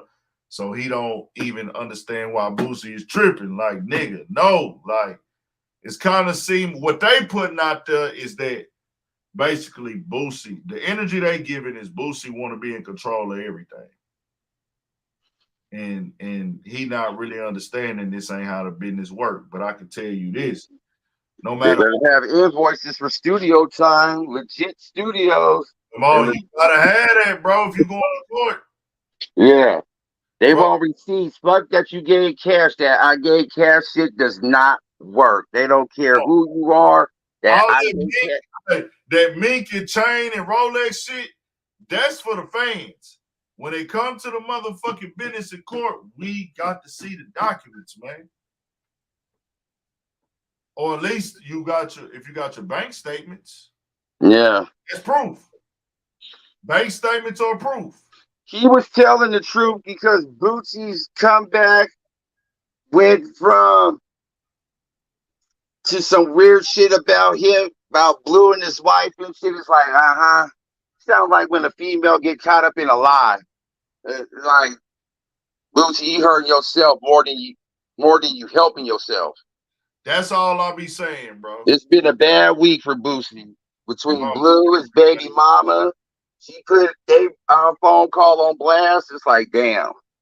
It's too much going on, bro. Like, this shit ain't. Boosie got to get out, bro. We really been saying it for a couple months, bro. Just chill from this internet shit for a little bit, bro. It's like he can't get off of it. That's what I'm saying, bro. I don't care. Nigga gonna take how they want to take it. At this point, if Boosie gonna live stream all day long, that nigga need to create a Twitch and create his own podcast, my nigga, because other than that, what is this? What is this? You know what I'm saying? What are we doing? Start up a Patreon somewhere you're going to get some bread out of this because Instagram, that shit, you can't keep an Instagram long. Bro, I'm just saying, I hate, the shit shouldn't be discussed, my nigga. Nah. Keep it all the way 1,000. When it comes to these legal documents, these legal cases, it's never smart to get online exposing details, talking about street business or none of that. Especially when you already fighting an open Fed case. But when you speak on these things, all this gonna get used against you in the court. Everything you said on Vlad about the contracts and what got signed or didn't, what you turned down or didn't. Nigga, can you show documents that you paid for this studio time? Can you show documents that you paid for this video shoot? The cash, like you said, that's null and void in the courtroom because you can't prove that. I'm not saying that Boosie lying. I don't know. But you putting the whole internet in your business. This is why I say at this point, nigga, you might as well create a Twitch. And you might as well go and create you a podcast and a daily YouTube channel to where you could go and get paid since you on live all day. Yeah, that's true. You might as well pick up the phone and call the nigga at this point because you talking to him online all day and arguing online and going back and forth. You might as well pick up the phone and call these niggas. You should have did that shit. I think he probably like a couple of weeks too late for that shit. Come on, for real. Because you see, for the longest, Bleu didn't say nothing. Then it was like, oh, now you want to talk about Bleu personal shit. It seemed like that just, all right, nigga. All right. Bleu wasn't going to say nothing until he went through that shit yesterday with his wife. And then, okay, so this is what kicked it off. Bleu went through the shit the other day with his wife and the side chick or the chick he flew out. That was already fucking with him. He just went through the shit with the dude that he took off the tour. That probably fucked with him. So he went through that, went through this, went through that. And now, for that nigga to go through this, bro, when he posted that $1 million and that nigga Boosie reposted it like the money was his, like, hey, this nigga still ain't paid me yet. That nigga felt like, hold on, bro. I just went on tour. I'm going through all this shit. Fuck that. I'm finna let this nigga have it now. That was the last straw. That nigga Young Bleu was officially fed the fuck up, nigga. I'll tell you like this, though. Niggas gotta know. All that gangster shit and street shit don't fucking matter inside that goddamn courtroom, nigga. No. And that shit don't work in the industry no more. It ain't like the golden era of rap when shit was going into record labels or an artist was going to their record label tearing shit up and, all right, cut him a check. That shit ain't working no more. Thanks. That shit'll get you hauled up out. You gonna pay for the shit you tore up and you still gonna make an album like the label tell you to do, or you just ain't never coming out with nothing. long as you under contract with a label, they'll shelf you. You could make 20 albums, and all they gotta say, it ain't the sound we looking for. Thanks. But yeah, we gonna tap in, man. Y'all stay up, stay All back. right. I was gonna re-upload this whole live as a video, but I think I'm gonna chill on it, man. I'll do one a different day. I said I was gonna start like taking the lives down and uploading them as a full video just to see what it do. But I'm gonna leave this bitch up and just see what it do. Y'all stay up. Wait, you ain't never took a live and chopped it up Vlad style? Nah, because I always be dropping I be dropping other shit throughout the day. So it's like really with this YouTube shit, like when you drop so many videos, it kind of I don't like to clutter my shit up all the way. You feel me? Yeah. Like just now, I used to do it like that. I still do sometimes, but sometimes it's like, I guess like with me, what I am gonna do, I'm doing that with the podcast with Studio 56. I've been seeing them shorts. Yeah, I'm trying to drop them little stuff. We didn't do it this week, but we'll be back on it and you'll see them clips pop out that Tuesday. Start dropping a lot more podcast clips, man. It'd be hard to really edit these bitches and get them out because it just be down. I be staying up so fucking late like I am tonight, just on some dry shit. I got like 100 goddamn things a nigga need to do outside of this shit. I need to do the crib. I need to do shit with here. I'm supposed to be trying to book flights. I'm supposed to be getting this together, making a phone call here, making a phone call there, but I'm gonna try to get some shit done tomorrow because I already got shit set up to drop. I think I got to do one video. I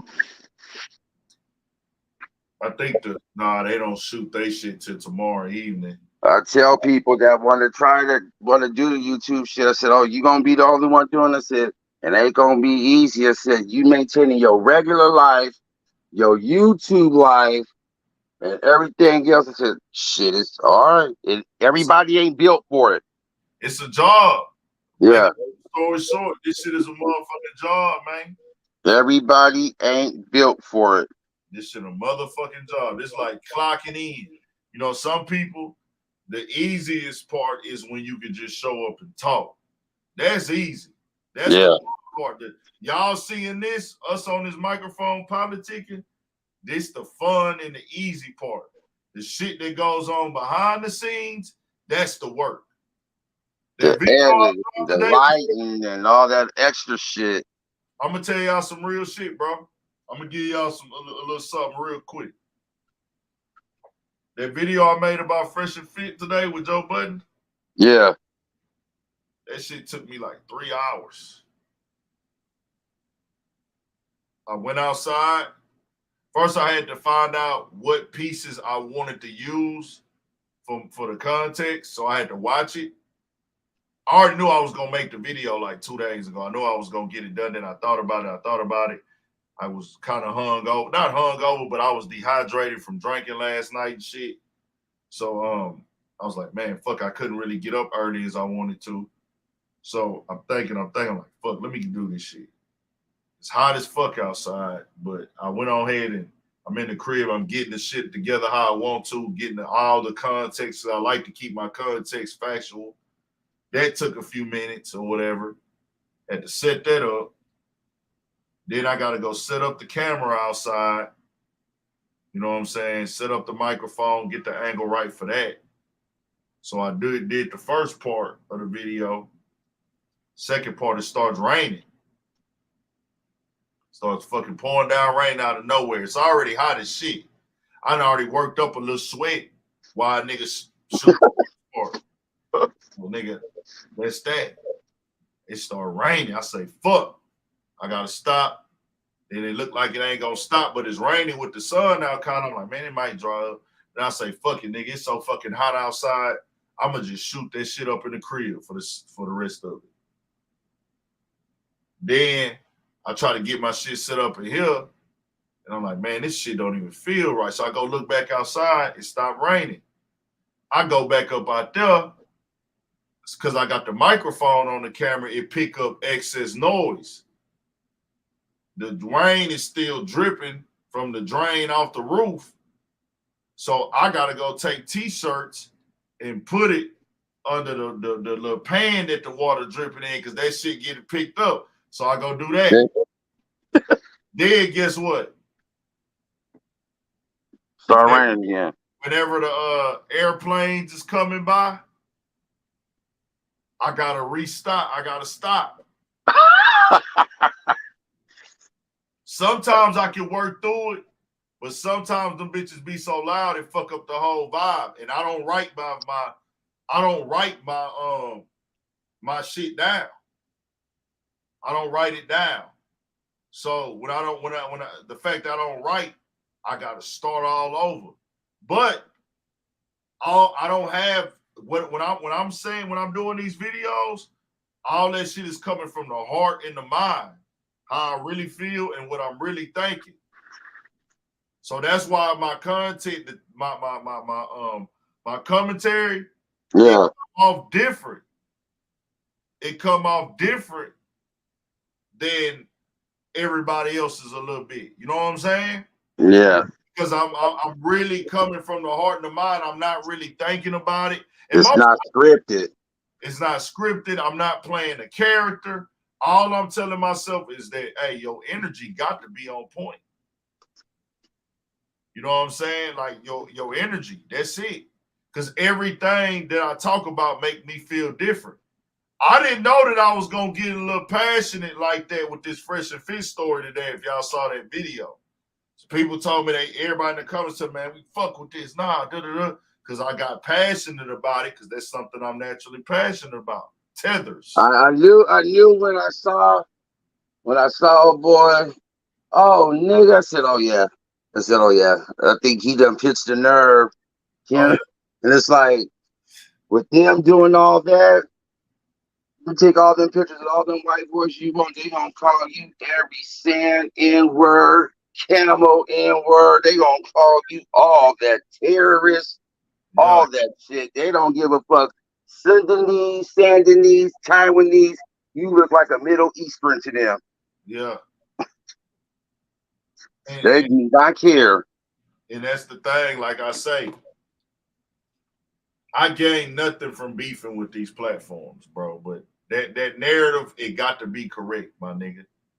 That was part of the reason why they downfall, that and them mass sending copyright strikes to people, to the point to where YouTube looked at that shit, was like, hold on, something ain't right. They like literally mass copyright struck a whole lot of people. I think I did see that. I saw that with a few people. I did see that shit. Yeah, they didn't work in their favor at all. Like, I saw that when that shit happened. I remember that a couple years ago. That shit came back to bite them in the ass. They copyright struck anybody who did a reaction video. If you just did a simple reaction video, if you said something or you didn't say nothing, they copyright strike you. Yeah, YouTube don't allow that at all. It's like, come on, you got the Fair Use Act to a certain extent, and when everybody was using it within them guidelines, you just copyright striking, just whatever service or attorney they used, they was just sending them back to back, to the point where YouTube told their attorney, y'all better change this shit or we gonna have a real big issue. Yeah. They didn't move fast enough. See, when you think you bigger than the program, I said, they thought they was Mr. Beast or something. No. I'm gonna tell you like this though, when you come with that type of energy that they come with, where you know you playing a villain role, bro, don't play victim either. See, that's the gray area where in the world today we have a lot of people who do villain shit, but then they want to play victim too. It ain't that. When you the villain, motherfuckers gonna treat you like the villain. They gonna look at you like the villain. And motherfuckers ain't gonna feel sorry for you when you become a victim of some shit. So you getting critiqued by people on YouTube and things, people ain't gonna have you back because they looking at you like, hold on, nigga, you built for it. You tough, ain't you? That's what niggas say. They make themselves seem tough, anytime you fly some females down, knowing that they ain't relationship goal oriented females, but you want to talk about this is what a man's looking for in a relationship, because they tell you I ain't wanting a relationship. Then you want to argue with a female. It's like first of all, y'all ain't even arguing with females that got like coming with the list of standards of what they looking for in a relationship. Every female they done had on there has not been relationship goal oriented. Let's be for real. These girls, most of them girls that I've seen are kids, my nigga. They 21, 22. They ain't even lived life long enough to understand relationships. Because Y'all just got y'all teens a couple years ago. The one video I seen, I think Charleston White, no, he wasn't on there. Somebody else was on. I think the youngest girls on there, two of them, 18 and 19. Come on, said, oh, shit. Talking about like I said, oh, what are we even 2021? Like, what are we even talking about? It's like I'm not gonna have no real relationship only for me. If I'm talking to a 21-year-old girl and we having a podcast about relationships, I'm gonna listen to what you say, but I'm gonna need you to be taking more information from me than I'm taking from you. You need to be taking damn near what I got to say is let me apply to what he's saying, because he done been through this already. Nigga done been on earth longer than me. I done lived them shits before. I already know the real. See, when you 21, you don't even know that. From January to goddamn June, you become I don't know who will listen to them where both of them look like they buy pussy, so I don't know. I couldn't pay no grown ass man to help me get no ass, because there's way too many females giving it out for free. Why I need to pay another nigga? That's like paying a pimp. But that's the thing. These niggas out here is incels, man. They buying into it because it's the He-Man Women Haters Club effect. We're like, hey, bro, we really out here. We really trying to get the girls, but we really ain't got the confidence. We done grew up on this internet instead of interacting with people outside. I guarantee you, if you see these niggas fan bases, bro, like think about niggas be talking about the culture. Just think if you could see the people that watch your shit. Yeah. I see who watch my shit mostly, bro. Guess what? They're my people. When I go outside, it don't be no nerds and squares and niggas that don't look like they belong. They come up to me. Now, I do got some, every once in a while, it be, you know what I'm saying, some people from different walks of life, and I treat them the same like I'm going to treat y'all supporting this shit, I'm rocking with you. I don't give a fuck what background you come from. Like, it depends on where I'm at, too. If I go out Washington, it's going to be a couple Mexicans that's going to holler at me. Hey, man, I be watching you, Big Ant. Like, what's up, Big Ant? The Mexicans be fucking with me. You know what I'm saying? But when I'm out grocery store or I'm out at the spot like last night, it be real live gangsters. Like, Big Ant, nigga, I be watching you, nigga, every day. Nigga, hey, nigga, nigga, bro, real shit. I'm talking about niggas hit up all in the face. Niggas fresh out, like, you know what I'm saying? Yeah. Real live street niggas, bro. Like, I'm in the hood on the other side of town last night in the tray, nigga, like, on the block with this shit where everybody at, nigga, and niggas coming up to me, fucking with me, hey, nigga, shaking the nigga hand, and hey, nigga, I be weighing Big Ant, nigga, like, like, it's love. And I say that because I came on this whole being myself, and I ain't never, we H-Time niggas, finna let no nigga come out here and tell me he on some live shit because he paying a nigga to teach him how to holler at women. No, my nigga.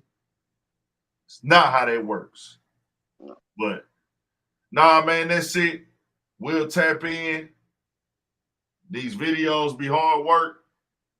We're gonna have some more coming tomorrow. Hopefully I get one done quick, because I got one video already set up to drop tomorrow. Y'all check that out.